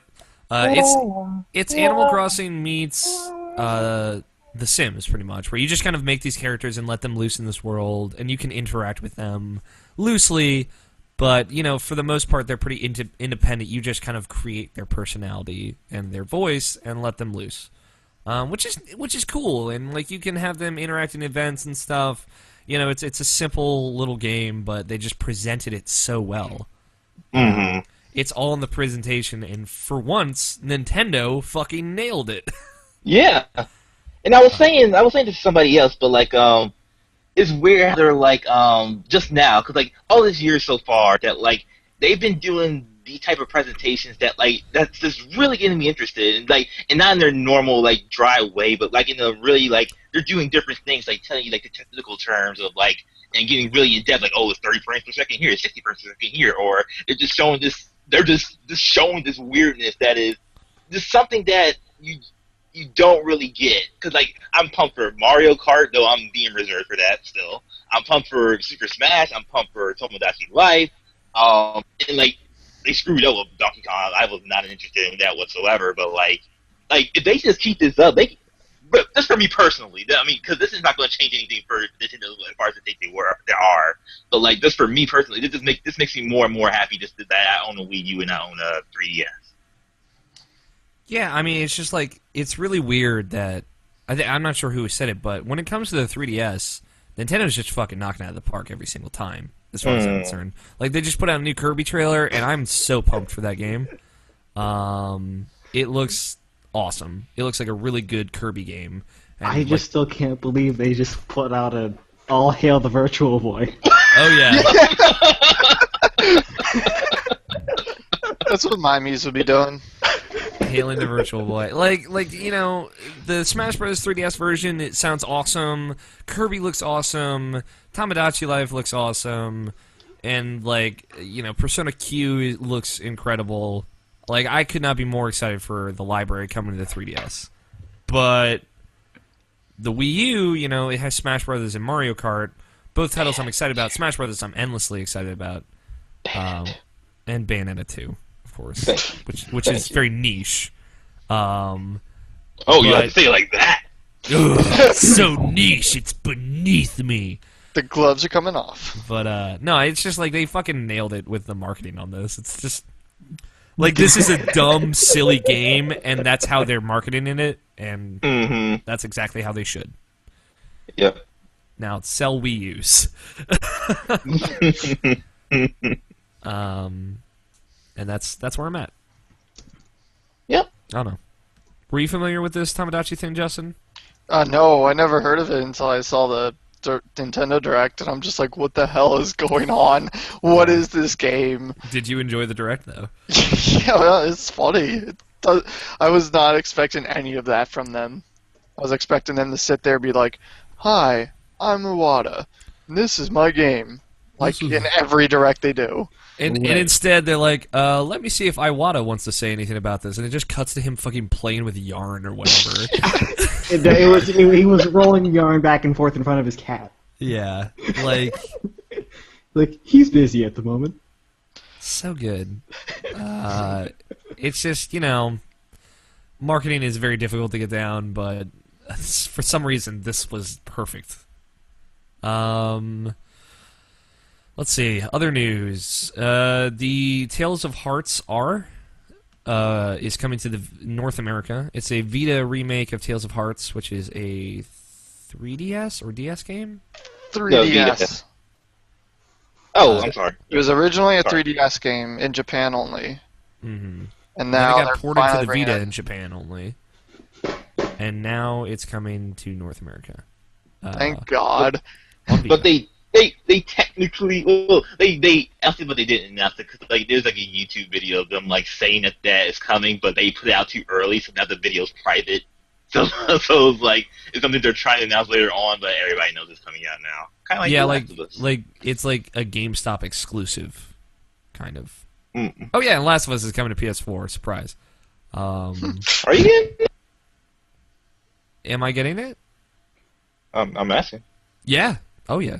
Okay. I was like, because I was unsure about it, but like about a year ago, I'm like, man, I don't know what Tales of Vesperia would look like on Vita. So then I looked up Tales of Hearts on Vita. Looks fucking great. Like it looks super awesome. It is basically like Tales of the Abyss, except it looks a little bit better, and it looks like it plays a lot better. I was talking about The Last of Us, by the way. Oh, The Last of Us. Yeah, I put out a tweet. Basically, some people were asking me on Twitter saying, like, hey, are you interested in Last of Us on PS4? And I said, yes, I will be buying Last of Us on PS4, and I will probably play through it 5 more times. Okay. I am very excited about that port. They're looking to probably give you a discount, but I wouldn't hold my breath for that. Yeah, I'm not, like, holding my breath for it. Like, I'm comfortable spending $60 on that game again because I'm going to get my money's worth out of it. And I'm comfortable buying the first $60 because I didn't buy the PS3 version. There you go. So it's it's got all the DLC in it. They will be 1080p. They are aiming for 60 frames per second. Is what they said. I don't know. It's gonna look really good. I think so. Yeah. I've been when I first saw this out in Japan for the 3DS or DS or whatever it was for. Back to Tails. Yep. I was like, sorry. So people can keep up. That's all I'm doing that for. I was looking at something else. Got lost. That's fine. Continue. Drinking. But I saw Tales of Heart, and I'm like, I hope this comes out here. And then a year passes. Nope, nothing. And another year passes. Nothing. And I'm like, I will never get in this game. And then, bam, it's coming out here on the Vita, which is amazing. Yeah. Like, if you look up some of the gameplay stuff on Vita, it's an incredible looking game. I'm super excited for it. Now it's time to wait for that Tales of Vesperia PS3 version. Yeah, man, come on, please. Just please make it happen, please! I will spend as much money as I can on it. That's all I want, as a localized version of Tales of Vesperia for PS3. Is Patty that much? Is Patty that important? It's not just Patty, alright? I'm joking. It's not just her. It's so much. Yeah. That is my favorite Tales game for people who don't know. And I just want to play through all that sweet bonus content. All those sweet costumes they added. PlayStation 4 update 1.70 is coming soon. Get With your all HCCP off. Yeah, with all the things you've always wanted. Get that HDCP, you can turn it off now. Or will be able to. There's a share, like video editing. You can share the videos or you can edit the videos you share, or before you share them. So, which is cool. You also could do when you pre-order a game, this would have been great if this came out before Infamous, by the way. But if you pre-order the game off the store, it'll actually do a pre-download for you. So like when the game is actually out, it'll just be ready instead of just like having to download it that night and just hoping to play it 5 hours later, like I did. But yeah. Yeah, I mean that was one of the features I was kind of confused that wasn't there at start. But we're 4 or 5 months out, so it's not like it's a huge deal. It's basically you can also turn down the light bar light. Huzzah! Is it? Yeah. I didn't. Okay. It might be the patch after this, but yeah, that is also coming. I think it'll be like a slider where you can lower the light bar light, which will actually help the battery on the DualShock 4. So that is the best part about that, I think. Yeah, basic updates. It looks really cool. I mean, no big UI changes yet, no folders or anything that I've been asking for, but it's only a matter of time. That's it. Anybody got any other news before we roll into NPDs? NPDs are very interesting this week, month, whatever. I'm checking. I put down that news, so that's everything I know. Yeah, I don't see anything else. There's some stuff that came out of PAX. Civilization Beyond Earth is coming this fall for PC only. That game sounds fucking amazing. Surprise, surprise. It's. I mean, there's an interview. I have an interview up, which is weird that I have like on point news, fucking scoops. But 15 minutes of me talking to Will from Firaxis, Will Miller from Firaxis, and discussing what's new with Civ Beyond Earth. It is like they're talking about a spiritual successor to Alpha Centauri. It is not Civ in space. It is basically you go to another planet to colonize it, and you kind of meet a bunch of alien creatures and alien elements and technologies and whatnot, and have to kind of adapt that into your technology. There will still be hexes. It's still PC only. There's no longer a tech tree. It is a tech web, is what they're calling it, with kind of like 3 distinct routes that you can kind of expand in the tech web, and you can only go one of the 3 routes. You can't go all 3. And they're changing basically how you beat the game and how you play the game too, and like they're completely changing up the structure. But he said that Civilization 5 players will find themselves in a familiar territory, but it adds a lot of really, really new mechanics that sounds super fascinating. So check that out. Interview on the website. So check that out if you want to know more. But I'm excited for Civ Beyond Earth. As someone who put 230 hours into Civ 5, I'm very excited for it. Scott, do you think you can handle NPDs? Yeah, I already have it up for once. For once. It's a miracle. From number 10 to number 1, what are the best-selling games? Minecraft for 360. What the fuck? March 2014. Go ahead. I started a little early. Sorry. That's Minecraft for the 360. What the fuck? Number 9. Lego the Movie, the video game. Cool. Number 8. Final Fantasy 10 and 10-2 HD remastered. Woot. NBA 2K14. Number 6 is Metal Gear Solid 5, Ground Zeroes. That's surprising, but what's more surprising is Dark Souls 2 at number 5. Oh yeah. Yeah, a little sad that Call of Duty Ghosts is still selling. Yep. What? It will be. The South Park The Stick of Truth is at number 3. It's a good spot. An Infamous Second Son for the PS4 is at number 2, with Titanfall as the king as number 1. Very interesting list we got going on here. Is it really? With a hint of sadness. No, I mean, like, I think, 1, it's very With a impressive. hint of sadness. Not sadness, all right? I'm not sad. I was surprised. I was surprised, 1, that Grand Theft Auto 5 isn't even on this list. Okay, yeah. Okay, sure. I expected it to still, because it's been up on every list up until this point, but I guess there was just enough to knock it off now. Mm-hmm. I was surprised too that Infamous Second Son, which is a PS, is the only platform exclusive game here except for Minecraft. That is, it's a number 2. Place. I know there are they announced there's 7 million PS4s out there now. Right, but it is single platform at number 2. Yeah, that's very impressive. Like, I'm sure Titanfall sold exceptionally well on both Xbox One and PC, and that's why it's at number 1 instead of number 2. But don't you think that's more retail than it is digital now? Because that's what MPD usually do is retail. Yeah. And I don't think there's... Is there box copies of PC versions? Yes. Okay. I saw a few at Walmart actually. But yeah, like it's impressive that, you know, the 2 big games were actually the top of the charts. I think that's a good thing. Like, A very good thing. in general, hardware was up. They were saying like a lot. Just like, see, 5 months in, the PS4 and Xbox One are outperforming what the PS3 and Xbox 360 were selling 5 months in. And the Liam Callahan, which is from NPD, like the people that track these numbers, said, when comparing the first 5 months of sales for the Xbox One and PS4 to their predecessors' first 5 months, total Xbox One and PS4 sales are up close to 60%, which is a lot. That's like really impressive.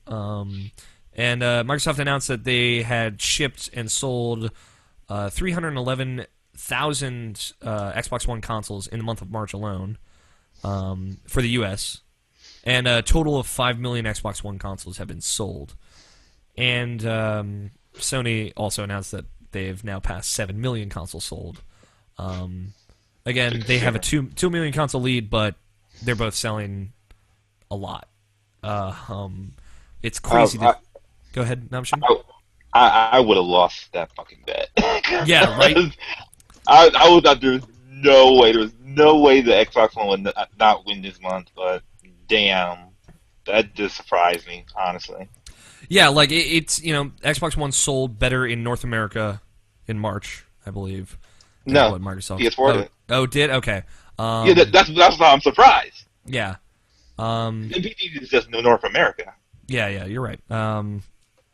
But, like, Sony, if you remember, Sony's, like, extended goal for PS4s to be sold by the end of the fiscal year, which is March 31st, was 4 million, I think? And this is 3 million consoles above that. Mm-hmm. Like, they're going to hit 10 million units sold by the end of their first year. Probably before E3. Probably before E3. Which is fucking nuts. Seeing as what, it took PS3 2.5 years to hit 10 million units sold or something like that? Mm-hmm. And that's just madness. Like, if this console generation can hold its momentum at this point, then, which I'm sure there will be, dips over kind of the summer of July, August, and it'll pick up September when Destiny comes out and whatever they end off the year with. But if they can maintain at least a little bit of this momentum, like, we're talking about outpacing the PS3 and 360 within 5 years, which is fucking nuts. And that's really impressive. But yeah, it was a very good month for games. They were saying that software sales overall year over year had declined 27%. But on all platforms except for the Vita, which actually grew because of Final Fantasy X and X-2. So there you go. Vita's doing all right. And of course, I don't think that's incorporating new consoles. But yeah, that's fucking nuts. So. And like the thing I'm just like putting everything putting this in perspective.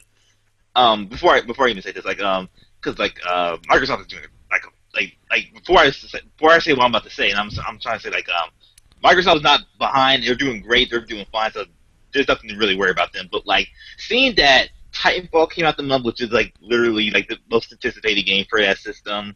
They had a bundle with Titanfall with the console for free, and it kind of had a price drop to $450, even $400 in some weeks, and they still didn't beat the PS4. That's saying something, and I think this is probably.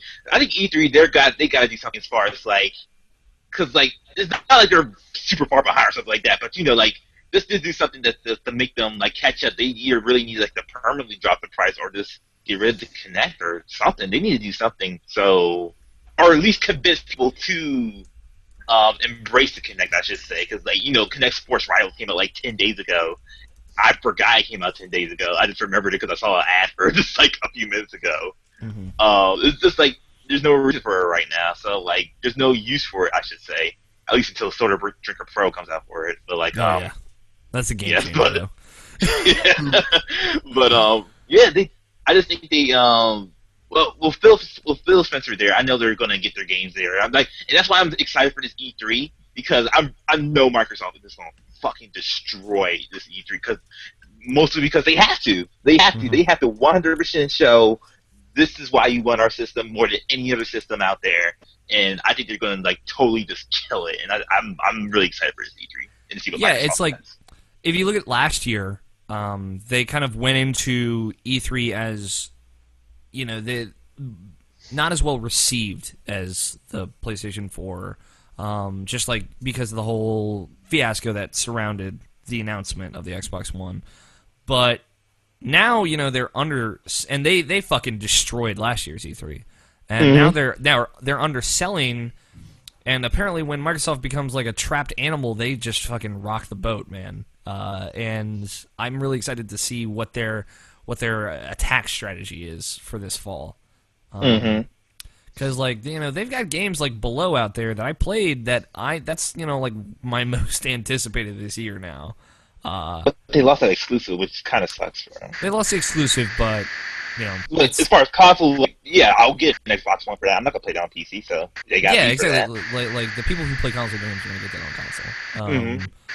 And they've got stuff like that nobody really knows about, and they don't know why that those games are special and important. But now they have the E3 to show it off, and like they've got Quantum Break, they've got whatever the next Call of Duty is cooking as well. They can push these consoles. They'll be fine. They lost the lead, but I'm not worried. No. And God, this is fucking intense.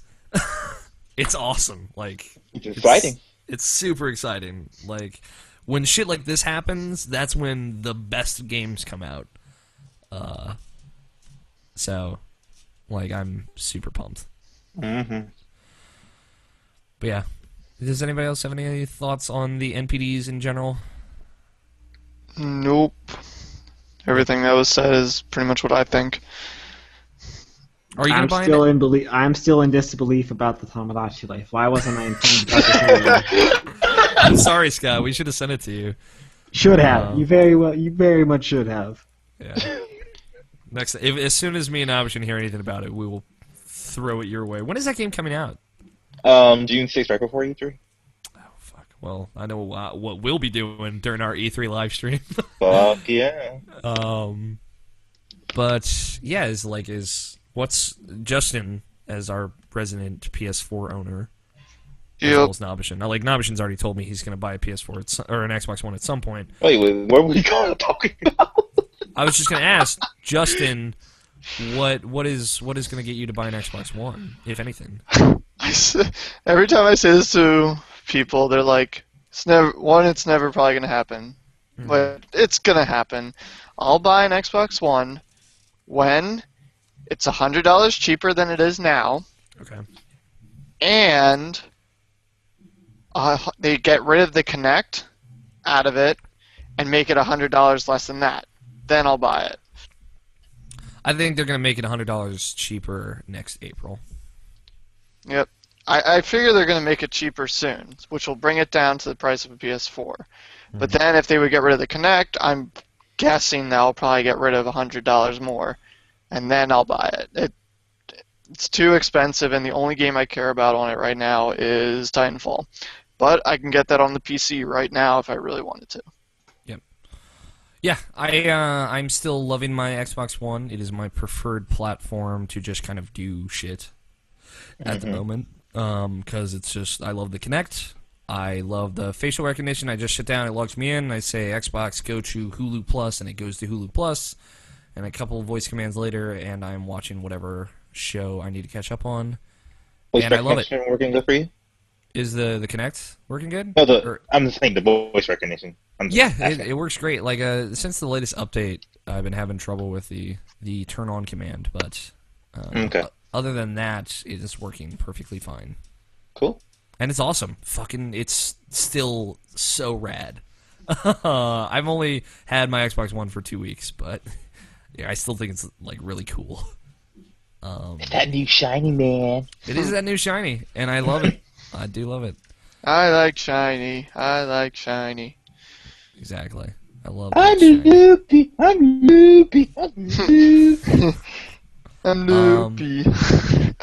Well, with the loopiness of the Xbox One, we're going to take another break, and when we come back, we're going to do some emails, so we will be back in just a little bit, guys. Choo, choo, choo. Sorry, guys, I don't have any more Japanese candy to eat. It's alright. Run through it, man. Hold on.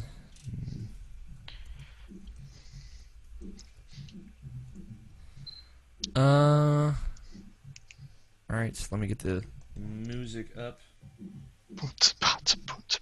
Alright, we'll start with the voicemail, actually. Boots and pants? Yeah, boots and pants. Boots and pants, boots and pants, boots and pants. Oh, you look like you'd be able to maybe control Risei in the next Persona fighting game. That's funny. That'd be cool. Risei, That would be cool. I wonder what her moveset would be. Yeah. Stand there. Stand there and then defend. Like, Make your attack go higher, even though you don't attack. Is Ken the little boy? Yeah. yep. Oh, Okay. shit. Did they announce him? It says our Ken and Risei Kujikawa in Persona 4 Arena Ultimax. Because it says something on Best Buy that has them as characters in the game. So Yeah, I would love to see what 2 years did to Ken. I want to play as Kohomaru. I think that's it. Koromaru is awesome. Korachan. He's adorable. Yes. Hey, I'm just glad we get to play as, like, Yukari and Junpei. Yeah, Finally Hikari gets- looks awesome too. Yeah. in her cat suit. Oh yeah. uh,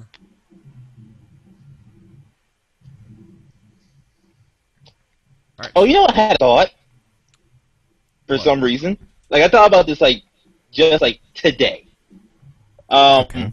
It's just a dumb thought I had. Like, you know how, like, those PS1 classics that they have on PS3, that, like, they just, like, now they're just bringing over Japanese games because, like, fuck it, why not? I was like, that'd be really nice if they, since they're doing those PS2 classics, they just brought up Persona because like 4. it's not like there's a localized version of Tomba 2, but fucking we'll bring over the Japanese one anyway. Mm-hmm. I guess.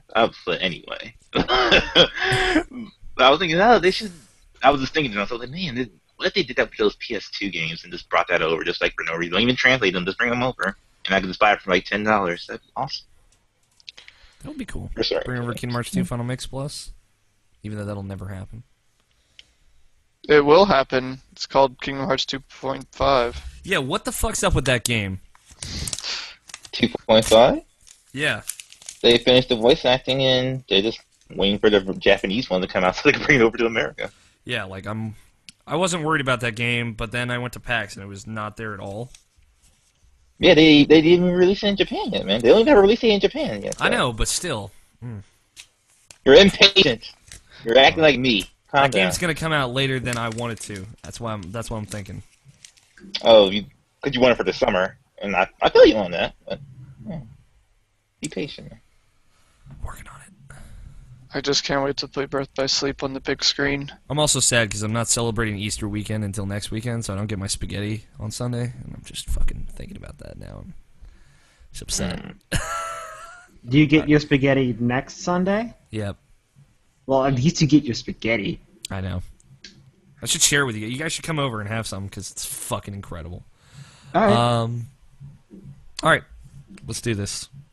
All right, guys, we are back. We have some emails. Mailsack at irrationalpassions.com is the email address. By the way, the new release for the week is Dark Souls 2 for PC. Oh yeah, Dark Souls 2 for PC comes out. 60 FPS, man. Go get it. Yeah, if you want to send us an email, mail sack at irrationalpassions.com. Or you can send us a voicemail, 404-590-1337. It's like leaked because it is. Evan's not here. I'm sad. But we have a voicemail from our good friend Silver PR, so here it is. How's it going, Irrational Passion crew? Silver PR here. How's it going, Silver! Alex, Scott, Hey. Nabishing, and who Yeah. no other than the king himself, Justin Graffius, aka the Sigma Omega? Oh, yeah. How's those Oreo cookies are doing for you, man? Good. Good? They're good? Yeah? Well, I'm envy you, Oh, but I digress. How's everybody doing after PAX East? Tired. I hope the people that are listening to this podcast that had the nerve flu when they got there, Oh. I hope you guys are doing all good and well. It's rough. So, Monday was rough. yeah, let's start with video games. Not too much. Baseball, like always, and 2 PlayStation Plus games that I had played. Starting RBI with Stealth Inc. Very good puzzle game. It's a fun game. Have enjoyed it as more than the better half of it, and looking forward to finish this one. And the big title that I have played from the PlayStation Plus backlog, it's been Binary Domain. Oh, I want to Love play the shooting mechanics. The trust system that it has, it's kind of I don't haven't seen the fruits of labor since I'm in the third chapter, but my God, this game has the most bro-ish language that I ever heard in my life, and Big it's like it's bro? so bad that it's good. But that's just my opinion. And from my current state of games, uh, The Wolf Among Us, Episode 3. Yes! The Crooked Mile. No spoilers. Wow. Way better than the second episode. And, seeing at least one of the bad guys, like the really, really bad guys in the game, at the ending, coming from a person that hasn't read Bill Willingham's Fables graphic novel, I think it's a good thing that I'm coming in fresh eyes with all these characters. Me too. And looking forward to read the books once I finish the whole season that Telltale has in store for us. And also seeing how the fruits of my labor from the decisions of my two safe states, like being the goody two shoes and being the complete asshole, and watching how everything is evolving around, I really have been enjoying both ways how I've been playing the game. But let's start with my tangents. Okay. Starting with WWE, Undertaker, and Brock Lesnar breaking the streak. I'm not bothered that much about Undertaker losing, a match in WrestleMania. I mean, at some point it was gonna happen. Maybe they were gonna leave it unscathed, untagged. It doesn't bother me, that part of it. What does bother me is that a guy like Brock Lesnar that doesn't have, the accolades and the enough legacy in the WWE. My friend Damien is so upset about break this. it. I mean, yeah, Oh, he yeah, was me dominant in the too, beginning bro. of his career in the WWE, but a guy that went away, tried football, didn't make the cut, did just fine the UFC, beat a Randy Couture that wasn't his peak, in my opinion, and then leaving, with health problems and not enough sufficient, resistance to play in the UFC, and now years after coming to the WWE, and this is what he gets. In my opinion, there were better 30-some athlete wrestlers in the WWE that have better accolades or better legacy, to try to be the one who broke the streak. But that's just my opinion. There you go. Captain America 2: The Winter Soldier.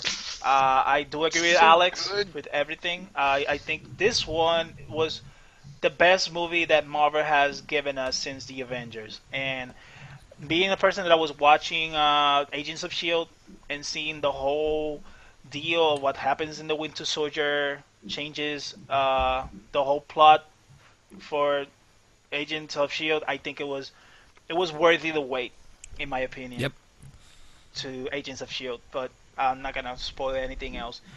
And also for my final tangent, before my question, guys, on April 22nd, this band here has a birthday. Oh shit! I'll be 30-some years old.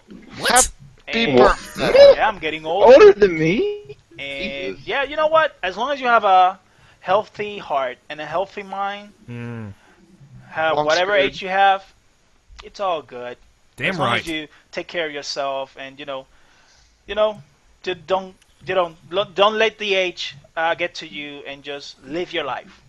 Happy I've birthday, been man. enjoying all my Early 30-some years of my life, and I just want to tell you guys that I'm thank you to giving me the space and time to do what I've been doing throughout the weeks, sending you all these long voicemails. Hey, But we before I enjoy it. go, I want to Mhm. give you my question of the week, Okay. and it's about the launch lineup of games. Since Okay. the MPD numbers came out and the whole twisting and spinning of numbers that the You sound company like you're give us. 19 and, still here. I'm sorry. Now that stuff has, I'm the sorry.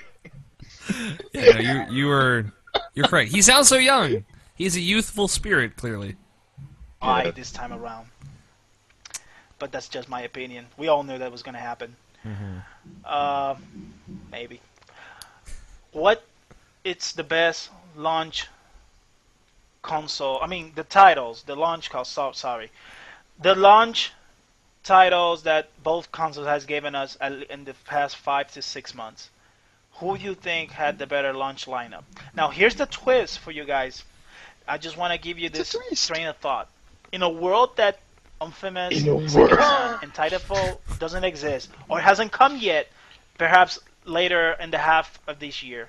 Let's say these titles haven't come yet because this is the titles that everybody were talking about when these consoles came out. Like, oh, there's no games. Oh, but Titanfall's coming on March, and also Infamous Second Son. Now, if these two games never existed or haven't come out yet, as of now, who you think had the better launch lineup? So yeah, looking forward for your opinion, guys. And yeah, sorry for the long voicemail, but like I said, thank you guys for giving me the time on the show for this. And yeah, happy birthday to me. Happy birthday, man. Have a Okay. fun one. Happy birthday. Civil PR, signing out. And then Oh. everything changed when the Fire Nation attacked. Jeez. Yeah, no, that was great. So to recap, his question is, who do you think has a better launch lineup, excluding Titanfall and Infamous, to this day? Well, if you like as far as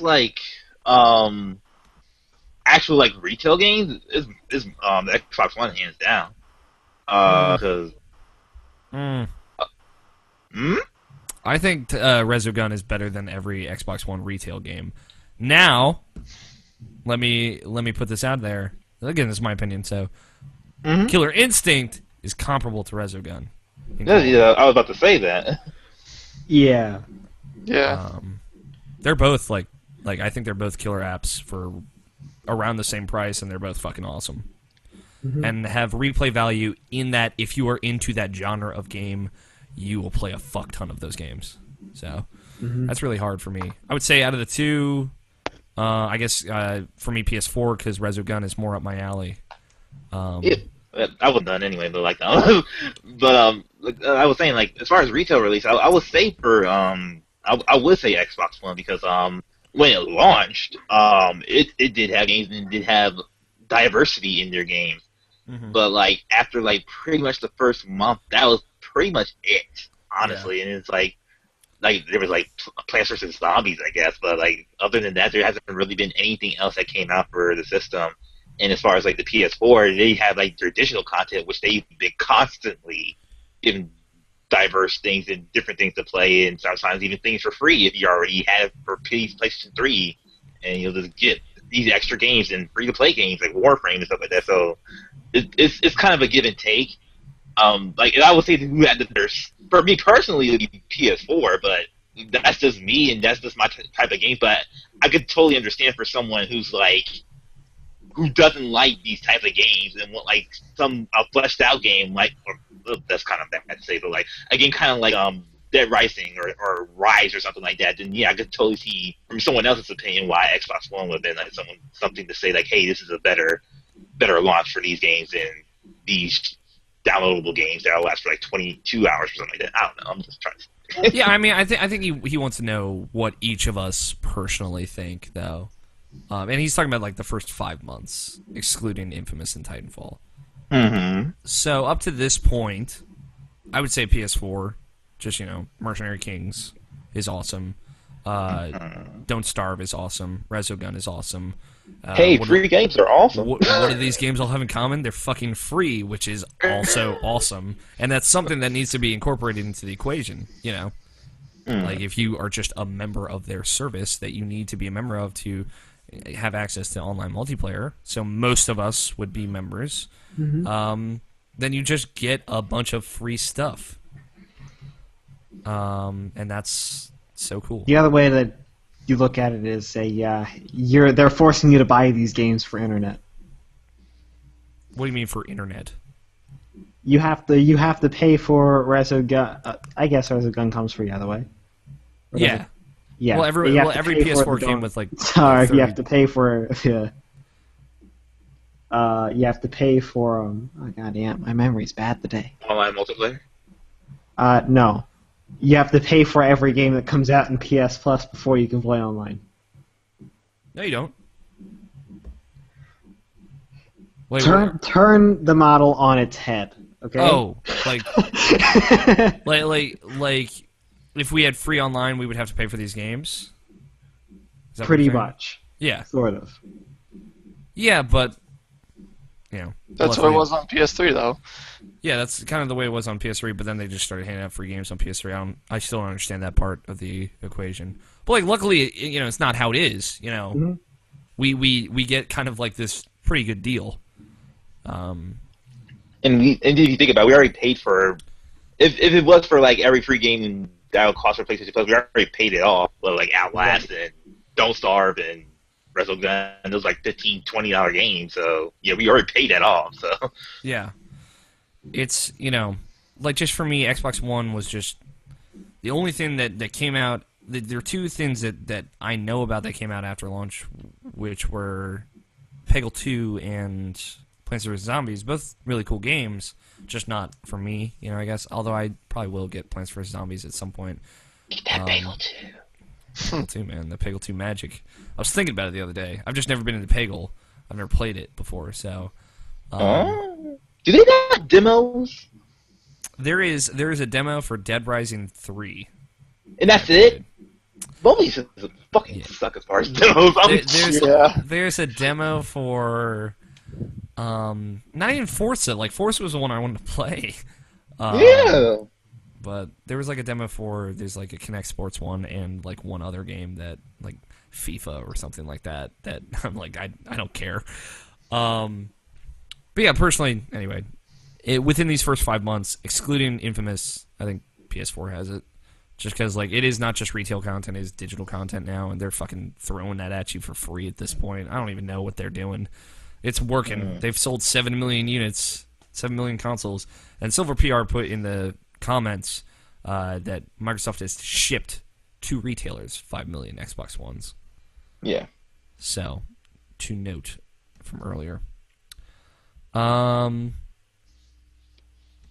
Yeah, that's my 2 cents. 34 next week, Silver PR. That old motherfucker. See, I used to think I was tall, and now I'm short. Now you think I'm old, and now I'm young. Yeah, there you go. Harold says, did he say 37? Is he older than me? So, Scott, what do you think? Is Killer Instinct enough of a... Well, here's the thing. The only thing before, Infamous, for me on either of the systems was Killer Instinct. Yeah. So it's like, Yeah. Killer Instinct's awesome. Like my approach, like the entire lineup of this gen is, Yeah. None of them deserve to win. None of them. They both No. We deserve to win because the pick is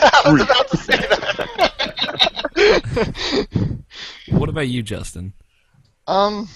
Personal opinion, PS4. Because, like we've all said, Xbox One, there's only 2 things I want on it. Killer Instinct and Titanfall. One I can get on PC.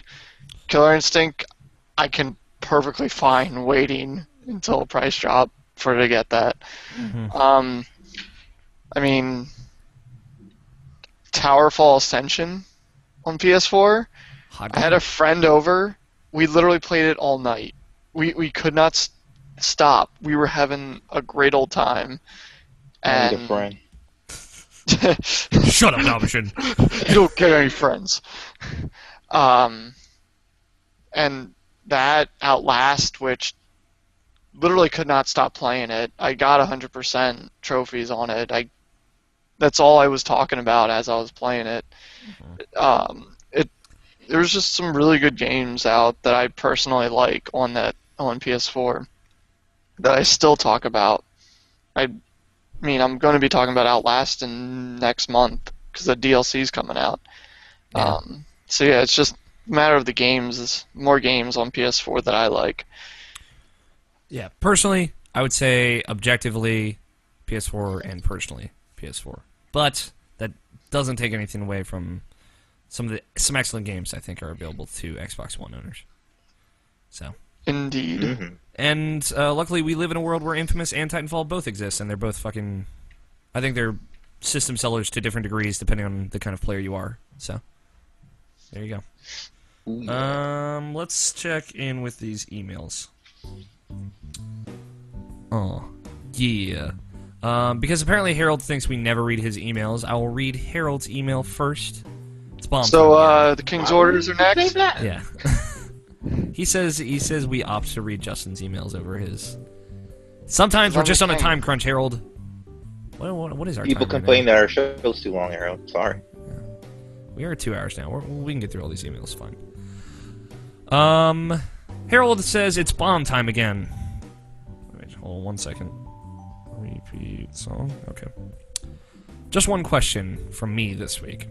Despite the fact that I don't have a PS4, I've been going on the SEN store website and, quote, purchasing the PlayStation Plus to the Pluth Power games. 6 to this point. Resogun, Contrast, Don't Starve, Dead Nation, Outlast, and Mercenary Kings.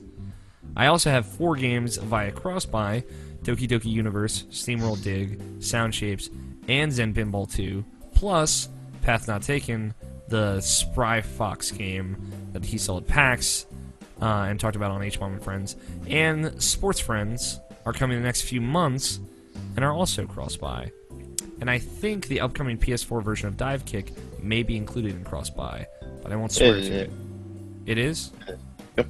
That's what I thought. So with these 10 games already out, plus the ones coming out soon, is it time for me to buy a PS4? That's Maybe. it for this week, guys. Harold, the H-Bomb price out. God damn it. Yeah. Yeah, no. Yeah? We're saying yes? Yes. I'm saying no. Say no? I'm saying maybe. No. Yeah, I was gonna say, it all depends on what, if you want some of the disc-based games, like Knack or Killzone or things like that. It all depends on that as well. No, I think this isn't enough. Personally, I don't think this is enough to really like. It doesn't seem too much of a. Doesn't seem like this is a system seller for you. Especially not when Or at least Tomodachi Life is coming. Yeah, right? This is true. This is so true. I don't think Harold's going to be into Tomodachi Life. Just put it out there. I don't know. I know. But I mean, know. I don't know.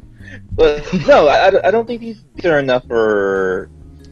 Personally, like, sure, these are games that are awesome, but like they're games that kind of they're already out already. I mean, other than Resogun. I mean, I'm just saying, like, there's nothing that seems like there's a hook yet for you personally, Harold, for you to get a PS4 yet, because it's a $400 system, and you have to. That's a lot of money to be buying something. You're getting 10 games, but you're kind of 10 games for 4. So that's what I'm just saying. Wait till there's something that is actually like worth it. Personally, that's my opinion. Justin, do you have advice?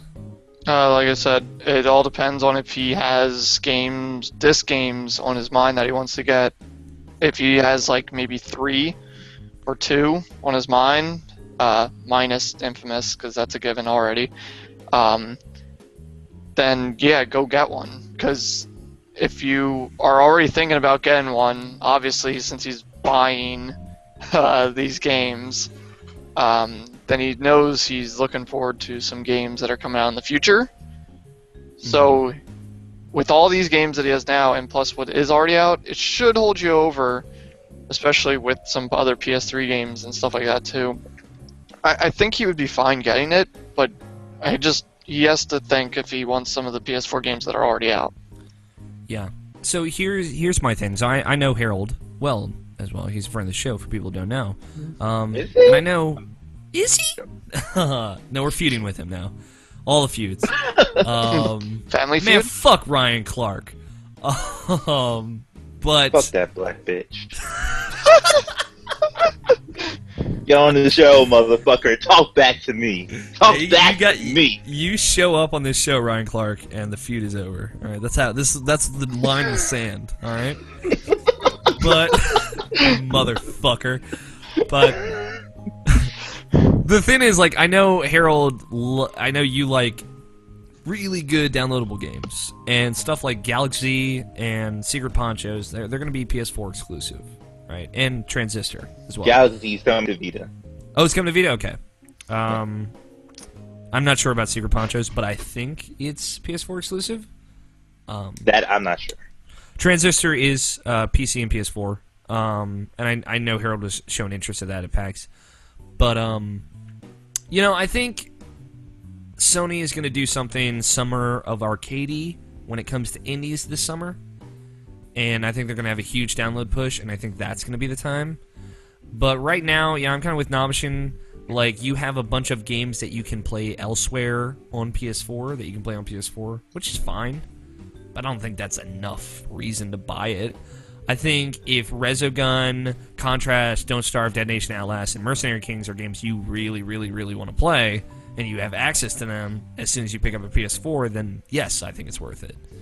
But my advice is to kind of wait for this summer and see what kind of download push they're going to push. They're gonna be putting out there, because I think that's what's gonna really sell you as an indie focused kind of player on a PS4. So there you go. It's kind of like me with the Wii U. Like the only reason I have a Wii U, like flat out straight, honestly, is just for Bayonetta. That game is big enough for me to have it. I bought a 3DS like a year in advance, or a couple years in advance, just because they put a picture of Kingdom Hearts saying, "Oh, it's coming to the 3DS," and I bought a 3DS. And I had it for like 3 years until that damn game came out. Oh, it's the same way. I mean, the game was worth it, but yes. But no, like I bought a Wii U for Zelda. The in-betweens were worth it. Yeah, and some of the in-betweens were worth it. Yeah, Kid Icarus is awesome. Like, I bought a Wii U for Zelda. Like, I was upfront about that. I'm like, I'm gonna be buying this at some point anyway, and I like being an early adopter because I like being able to say I have one and no one else does. Mm-hmm. And I bought a Wii U for Zelda and Smash Brothers. And Smash Brothers is coming out hopefully this year, even though it's not actually coming out this year. We all know it. I'm sorry. I'm in denial. Let me have this. And Zelda's hopefully coming out next year, even though we all know it isn't. I'm sorry. I'm in denial. Let me have this. Don't worry. It's coming out next year. I hope. Fucking Zelda's 2016. We all fucking know it. Nah, man. They're gonna announce it this year. It's gotta happen, man. They're gonna be at E3 again. Yeah, they'll announce it just like they announced Twilight Princess, and that definitely came out the fucking next year. But yeah, like, I mean, right now, wait for the summer push. That's my advice. We have an email from Jarrett, our writer, our new editor, actually. He says, "Hello, Passion Pit." I guess that's us. We are a pit of passioneers.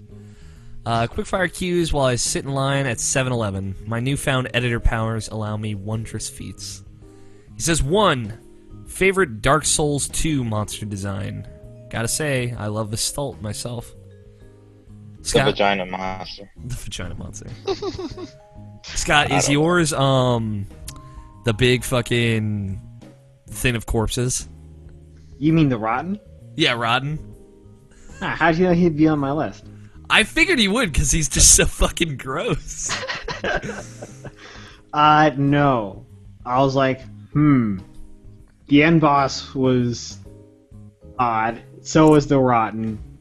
How they were put together has to be like the weirdest shit to actually. Yeah, but like they look really cool though. They do. Yeah. It's hard to say. Because, like, oddly enough, I like King Vendrick. Yeah, Vendrick's kind of got like this really depressing design to him. Mm-hmm. That I like. Like, comparatively, he's kind of plain. Yeah.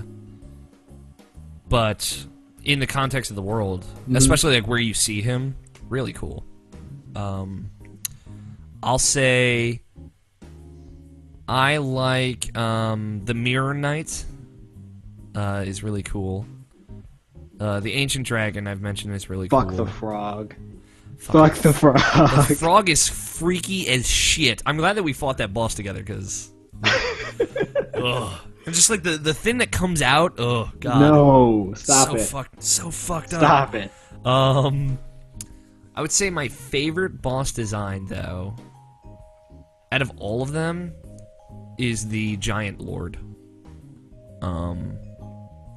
Because it's I really like what the last giant looks like, and I think the Giant Lord, who you see towards the end of the game, is really cool. Just looking at the giants and that they die and kind of churn into trees slowly. It's a really cool thing. So that's my favorite.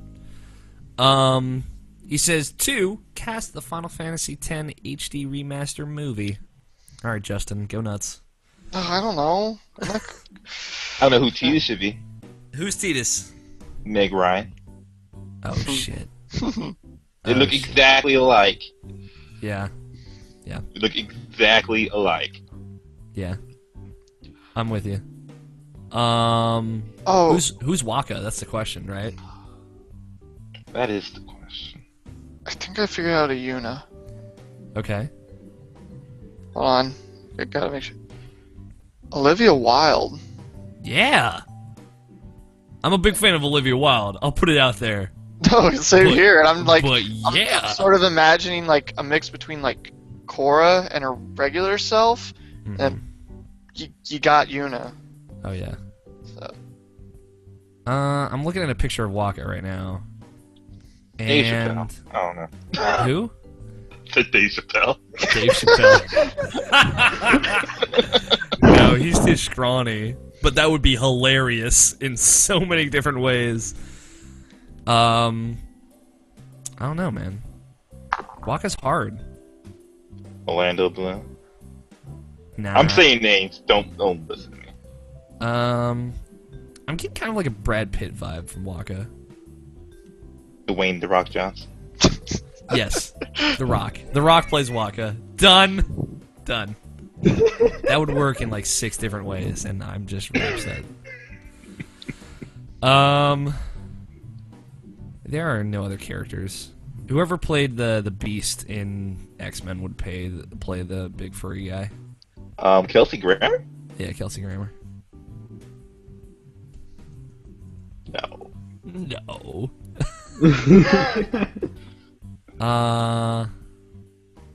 Yeah, no, that's got to be it. He played a big blue furry monster before. He can do it again. And I love Kelsey Grammer because he's so great. I watched a shit ton of Frasier.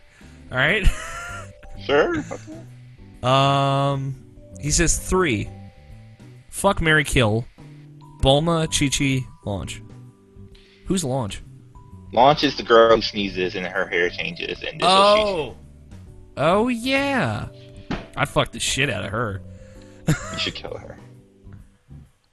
Definitely kill her. Yeah. She's crazy though. I bet she's good. Bet she knows a thing or two. I'm just gonna put it out there. I'm going And then for she's fuck sneezes, Launch. and then you're raping her. You know what? That's horrible. I would That plug is her nose. horrible. I would plug her nose for this. Why would you have to bring that into this conversation? Alright? Why would you have to ruin this? No, I would plug her nose and I would fuck Launch, and then I would kill Chi-Chi and I would marry Bulma. 'Cause Bulma's fun. Chi-Chi's crazy and naggy. She's better in Dragon Ball. And She's better in Dragon Ball, but she's still naggy. Well, she's a Japanese wife. I know. That's why Greg would be disappointed in me. Yeah, mine would be Bulma, marry Chi-Chi, and kill Launch. Justin? The same with you, Alex. Yeah, you're a dirty boy. Fuck Launch. Kill Chi-Chi, marry Bulma. Get those crazy ladies. I Scott? Got the crazy eye. She got them crazy eyes. Scott?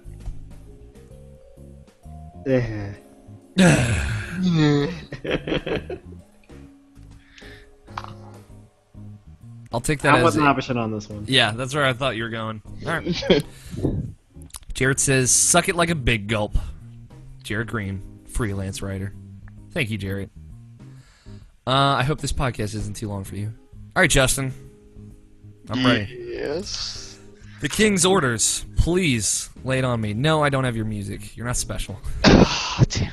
I'm out. I'm out of questions. I don't have any more orders. First order, since I just watched History of the World Part 1 last night, and That's all that's been on my mind all day. Harold is says all he's totally getting Tamagotchi life. Just putting it out there. Everybody's gonna get Tamagotchi life now. Yep. Have to. You have to. Christina Aguilera's getting Tamagotchi life. Or at least she's sponsoring it. Yep. There you go. Now even more incentive to get it. Exactly. So, what is your guys' favorite Mel Brooks movie? Oh, fuck me. Let me look them up. Let me look at the list. I'll name a few. We got Spaceballs, Robin Hood Men in Tights, History of the Bam. World Part 1, Blazing Saddles, Young Frankenstein. Number 2. That sounds so good. There's so many good ones.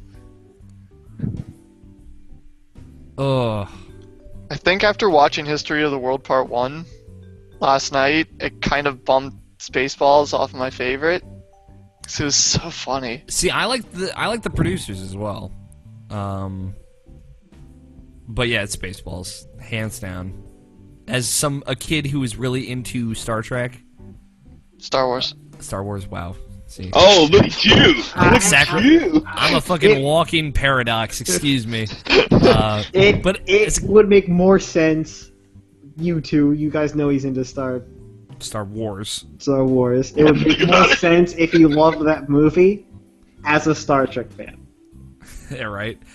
It's true. No, I love Spaceballs. I watched it when I grew up a little, when I was like 16. When you got some Spaceballs. When I got some Spaceballs, and oh my god, it was beautiful.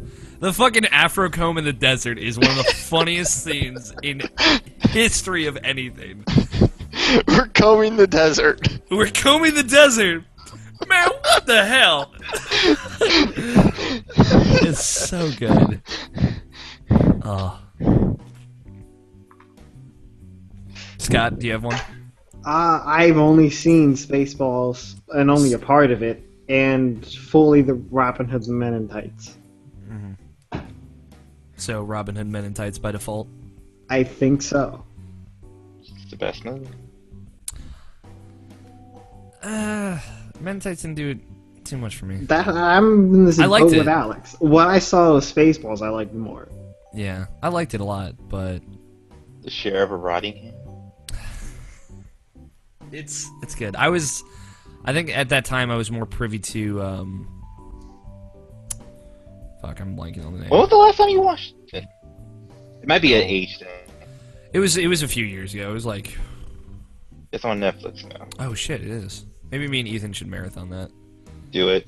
I'd like to watch it again for sure. I would definitely get a lot more of the jokes now. Yeah, Which one? definitely. Because I watched it recently. And Men in I Tights. totally Robin Hood. got Men in Tights. I loved it like a hell of a lot more than I did. And then I finally saw Blazing Saddles like a few years ago. I was like, Blazing wow. Saddles is so good. Yeah, it's really good. Yeah. Justin, so you are History of the World? Yeah, that's a funny one if you guys haven't seen it. It Yeah. ends with them saying about part 2, and in part 2, which obviously doesn't exist, is going to have Hitler on ice, and it has Hitler ice skating. It's hilarious. I've seen bits of History of the World, but oof. You ever see Dracula Dead and Loving It? No, I have not. That's not a good one. That's not a good one. Okay. That is Oh. not a good one. It's so weird because like, Leslie Nielsen and like they're trying to like play it so seriously and like there's barely any jokes in it. It's like it's played so seriously, even though it's a comedy per se. But you can tell it's so weird. It's something to watch just for like a funny piece, but like it's not a good movie like whatsoever. Yeah, I mean Mel Brooks is kind of like hit or miss. Yeah. All right. What else do you got for us, Your Highness, my liege? Fuck, marry, kill. Oh boy. I'm sorry that everyone Another doesn't one. play well with these. Fetch Okay. from Infamous Second Son. I know where she is now. Let's You see. should just name all Laura Bailey characters just to fuck with me. All right, let's do that then. Let me see what else she's. Fauna. No, don't do that. Fauna. Hold on. No, I'm doing it now. Now you're gonna wait. God damn it. Who is it originally gonna be? Oh, I didn't have anyone yet. I was looking. What are you doing? This is live. We're doing it live. Hold on. Oh, look at that. Second one, Risei. Duh. This is just to fuck with. Fuck with Alex. Who else do you like, Alex? A lot of characters. That's Well, name one. No. How about the female Boston civilian from Last of Us? Oh, totally. Oh, she haunts my fantasies, man. You have no idea. Christy from Dead or Alive 5 will be the third one. All right. Well, I'll kill her, 'cause fuck her. I'd fuck Fetch. Again. Bet she's real fucking crazy in bed. I'm just gonna put it out there. And I would marry Risei. Obviously. Uh-huh. Testing my faith like this. I am. You should have put the character in Infamous. You should have put the offshoot character from Infamous too. Yeah, you should. So I could Alright, fuck with you know him. what? I'm gonna make one up for Nabishin right now. Alright. And it's starring Aaron Fitzgerald. Sure. So let's see. Obviously, no, we're not gonna do Chie. We're not gonna give you an easy one. That was too easy. Let's see. What do we got here? The fucking waitress from Catherine. She's got a dick! Oh man, she did Tipo. Mm-hmm. So there we go. We'll do Tipo. Fuck the shit out of Tipo. I'm kidding for people listening. Or am I? You're not. Let's be honest. Totally not. Oh man, she was a female infected in Last of Us. That's cool. I'd love to be a fucking zombie in a video game. Alright, That'd be so we so got- dope. Alright, so we got Tipo, we got Polka from Eternal Sonata, and Rachel from Dead or Alive 5. Wait, yeah, we'll do the... Was just the whole waitress from cast of Catherine. Persona in Dead or Alive 5? I think so. So there you go. We'll do the waitress from Catherine, Tipo, That's a good one. and Polka. What was the waitress from Catherine's name again? Hold on. I Is just it? saw I think it's Erica or Trish. Yeah, it's Erica, yeah. Trisha, Erica. Erica, Trisha, both of them. Yeah, Erica Trisha. Erica Trisha. No, she's a different character. Trisha is a different character. Yeah, like that makes sense. I don't know, like Mary Trisha, Tipo, and whoever the other person is. I don't know. Dude, fuck the shit out of Tipo, man. Whatever. That's great. That's great. And I'm sorry, Scott, but I do not know what to choose from you. I could just start choosing some like Dark Souls 2 bad guys or something like that. Please. I'd run. I'd run. Hey, can I can't. do it? Hold on, Mary I'm gonna Kill, look. League of Legends, Chickadee, or I don't know. Hold on, man. Just look up a list of Dark Souls 2 bad bosses. Yeah, that's what I'm doing right now. All right, you need to send me a link then, because I'm gonna pick random ones because I have no idea except for like 2. God damn it. Can I do it? No, well, all right. I'm gonna choose one then. Okay. Now I really hate you. Rat King. Okay. Oh, come on. All right, the Rat King.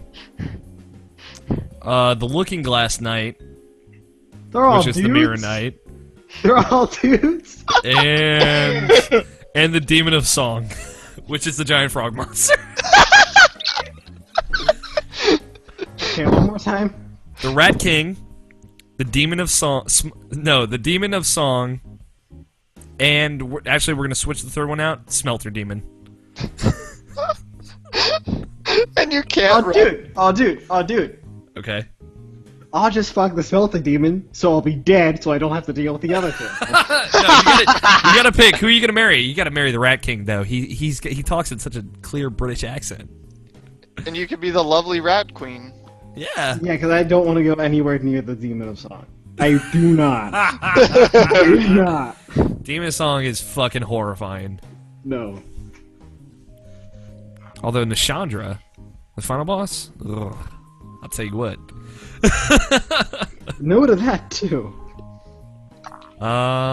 Anything else, Justin? Favorite character from the Walking Dead TV show? Walking Dead TV show? Fucking none of them. I'm the only one here that watches it. Yep. I Lee guess- Elfric. I guess Rick. I like Rick. I like how he's portrayed by Andrew Lincoln. Cool stuff. My favorite character died. She sucked. Was he black? Well, don't spoil it for me because I'm behind on the second half of season 4. So. Oh, well then you've seen it already. Andrea. Oh, Andrea. Okay. She's my favorite character in the comics, and they made her fucking pussy They in made her the horrible. frickin' show. And like just spoil it for everybody else who's behind. Yeah, Who well, cares? fucking. Which is nobody. It was just No. nobody.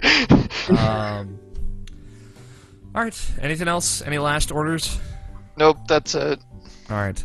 Thank you, Justin. Remember, you can send your emails to us at mailsack@irrationalpassions.com. That's MAIL sack@irrationalpassions.com.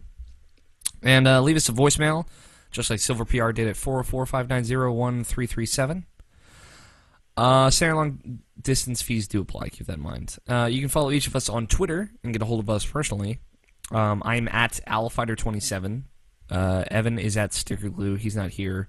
Scott is at What Techuz. Tony, who's also not here, is at Tony Horvath, all one word.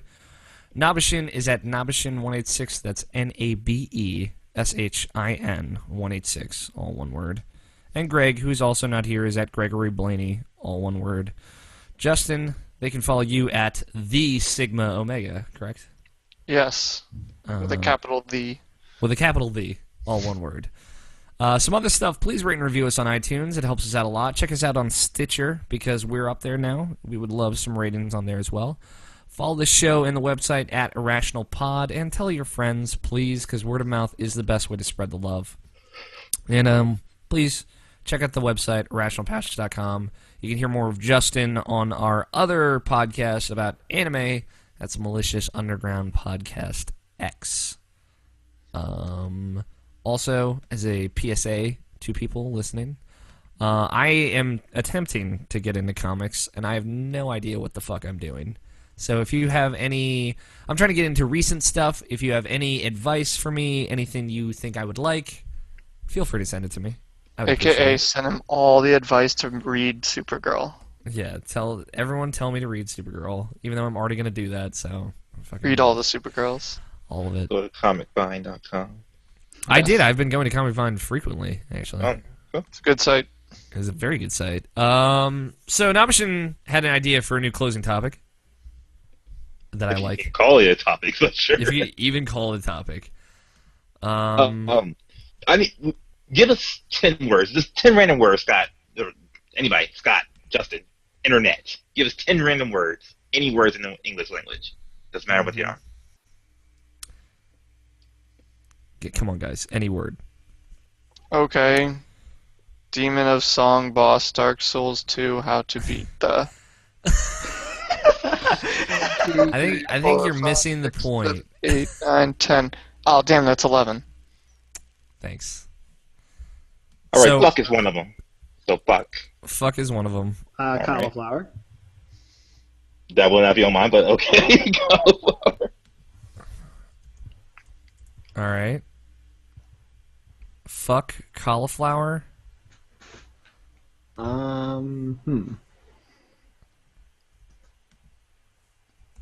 Pinball. Okay. All right. Pinball. Balls. I'm gonna add Hamster. With a Z or A? with an Or Z S. or S, sorry. With a Z or A. No, we should add Balla to the list, though. Hamster, Risei. Risei, Because if I know where this is going, I want to re-say in there. This is not Mad Libs, by the way. Damn it! Yeah. All right. This is not Mad Libs. It's arguably better.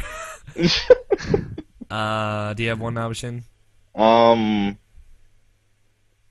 Pizza. Pizza. Ooh, that's a good one. Pizzone. I'm adding. Quesarito. Quesarito. And How many more? One more. Compression tube. All right. I'll add compression. Okay. All right, I'll so put let's. You'll put tube. All right, so Nabishin and I have, or Nabishin has at least recently been fascinated with Twitter history. Yes. So we're gonna search these words in our Twitter history. Oh God. So I have 947 results for fuck. I'm gonna go all the way to the first one. The squad system in hashtag Battlefield 3 beta is so fucked up. I join a game with someone in my squad, and then they aren't in my squad. What the fuck, at Battlefield? I have 494. Fuck. And that was on October 1st, 2011. All right, and mine is, dude, joystick is fucking killing me with that. Oh, that Dead Space Extraction woman face everywhere on their site, especially for the win. I forgot that. I'm gonna search Resay in my Twitter history. There are 76 results matching Resay. Only 76. All right. You're gonna revoke your re-say. Love. Let me see.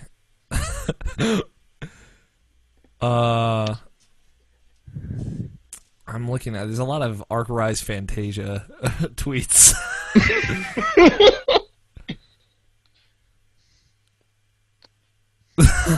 Here's a good one. Waking up at 1 p.m. So nice. Now back to Arc Rise Fantasia. For I have decided I don't hate this game, nope. And then right under that, 55 hours in, and I just remembered, and I just entered the Verkt Skywalk in Arc Rise Fantasia. I suppose I'm about to meet Real. Does this game ever end? And then right even underneath of that, Arc Rise Fantasia, ... You're an enigma, ... I just want to understand you. I had a lot of emotions about Arc Rise Fantasia. I'll be real. Apparently with you so. guys. Let me look up. Let's see what these words we got. Pizza. The pizza. I have 0 matches for Pizzone.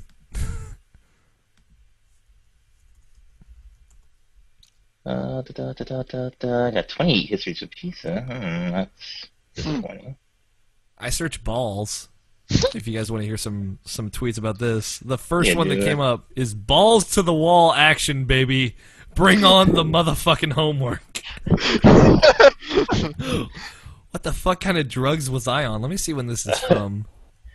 Is there anything more perfect of a food than pizza? No, I didn't think so. And that was May 12th, 2009. June 1st, 2010. Balls to the wall action, baby. Bring on the motherfucking homework. Nobody shows up for poker night, period. Balls. Period. I have another tweet. lol.healballs. Yeah, let me look up balls and we'll probably end this. This is good. I'll search hamster. I'll see if I have any good hamster tweets. Okay. Oh my fucking god, I'm tripping balls over Gurren Lagann right now. It makes no fucking sense, but it's so fucking cool. That was God. Oh my god, what was that? That was August 26, 2009. Alright, so my first tweet was August 2008. Yeah, what is your first tweet? That's My first tweet. I don't know why I sent this. Let me make sure this is definitely my first tweet. It was the only tweet I sent out in all of 2008. I was an early adopter to Twitter, but I never used it. I want to see mine. And it just says, is hanging around with New Moon trademark, which I know I was referencing the Twilight book for people curious. So that was what? 6 years ago? I was 15. So I was a moody teenage girl, so. And my second tweet after that, which was May 2009, was hashtag E3 gotta say Nintendo doesn't look so good after this. Oh wow, what one was that? I don't even know. That couldn't have been Wii Music, could it? I think it might have been 2009. 2009. Ooh. I don't know. What was your first tweet? Listening to my favorite podcast while playing video games. That's literally my first tweet. And that was on January 31st, 2009. And my favorite podcast around that time was either PlayStation Nation or Interactive Distraction. Yeah, or Interactive Distractions. More likely it was PlayStation Nation because they got me into Twitter. So there you go. Alright, let's see if I can find my first one. I'm curious. It's gonna take a while. Twitter archive, looking back to the past with a Twitter archive is a magical thing. We can name it Twitter flashbacks. There you go. To your Look first at you one. naming names. Good of you.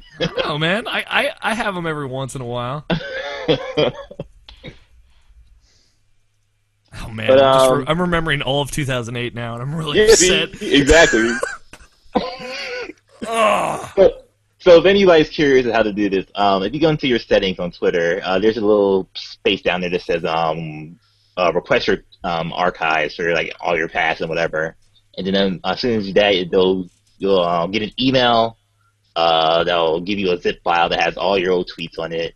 Then you go to the folder that has that, go to the one that says index, and then they'll have everything on there on the website, all your tweets from 2009 and up. At least I think it's 2009 and up, or everything. I don't know. It's everything because I had one from 2008. So okay, cool. Yeah, I got a Twitter account because I listened to MuggleNet, MuggleCast specifically, I should say. Harry Potter podcast. I loved it. I listened to it in 2007 after the 7th book came out because I had no one I could talk to about the 7th book, so I listened to the podcast. It's what kind of got me into podcasts. And yeah, they were talking about Twitter, and I made a Twitter account, and I followed a bunch of them. I never tweeted until like 2009, really.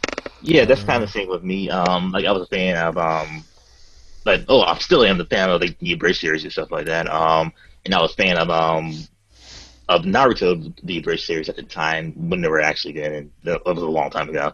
And Moscow X, who later did like the Anime Counterpoint podcast, which was a really good podcast. Only had 5 episodes, and then he never finished it. But he made a Twitter account, said, "Hey, follow me on Twitter," and that's how I joined Twitter. And I never made a post until like 2009. So Harold listed a bunch of great random words. He said fish, like, chair, bunny, hat, eat, taco, back, cheese, happy, swim. Fish really fast. Yeah. I don't have to swim. Justin, do you have your first tweet? I'm waiting for the email. Oh, yeah. Then we'll just move forward. Yeah, if you find it in post-show, it'll be in the video version. Wow, does Sam Fisher's voice have no emotion or what? LOL. So true. But yeah, there you go. There's a little taste of a possible new closing segment. We'll get some music and we'll make it better in the future. Don't worry, guys. But yeah, that's it. That's it for episode 175 Irrational Passions podcast. Thank you, Justin, for joining us. Of course. Anytime. You're always welcome, obviously. Again, check out Malicious Underground Podcast X. Me and Justin are on that. Thank you, Nobshin. Thank you, Scott. Always good to have you too. Thank you guys so much for listening to our new listeners. Here. Yeah, you're always here. You guys just don't. You live in a pod underground, and all you do is podcasts. But to our new listeners, thank you guys for listening. If you are listening, thank you. I hope you like the show. If you have any feedback, of course, send it to us, and we will always be listening. But yeah, thank you guys so much. Don't forget to check out IrrationalPod.com. Again, I can't emphasize this enough. There's tons of awesome PAX content that I'm really proud of, so check it out. But until next week, I've been your host, Alex, and play your game, stay rational. We will talk to you guys next Friday. Titles. Tweets it. Titless. Tweets All in right. Excel.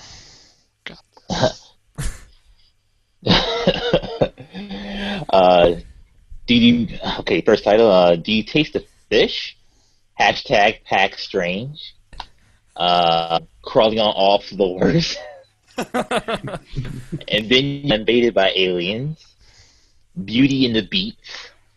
Disney whatever. Sure you can. Magical Princess Volcano of Love. All Hail the Virtual Boy. I like that. Penis is Meg Ryan. And When You Grew Some Spaceballs. And Bayonetta 2. And Persona 5. And Persona 5. If we haven't mentioned enough already. I want PAX Strange to be the title, obviously.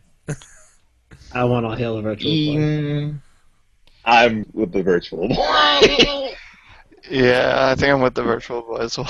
That's fine. We all have to say the title, Dale. Mhm. Cult-like. Not only that, but you have to go ahead, get a sound clip of the Tamagotchi All Hail the Virtual Boy, and play it right after. I will try. I'm not making any promises, but I will try. All right. I'll say the title number. Jeez, I might be able to do it for you. And then all together, we will say All Hail the Virtual Boy. If it doesn't line up perfectly, it's fine. This is Irrational Passions Podcast, episode 175. All Hail the Virtual Boy. Well, that's going to be fun. Stop recording.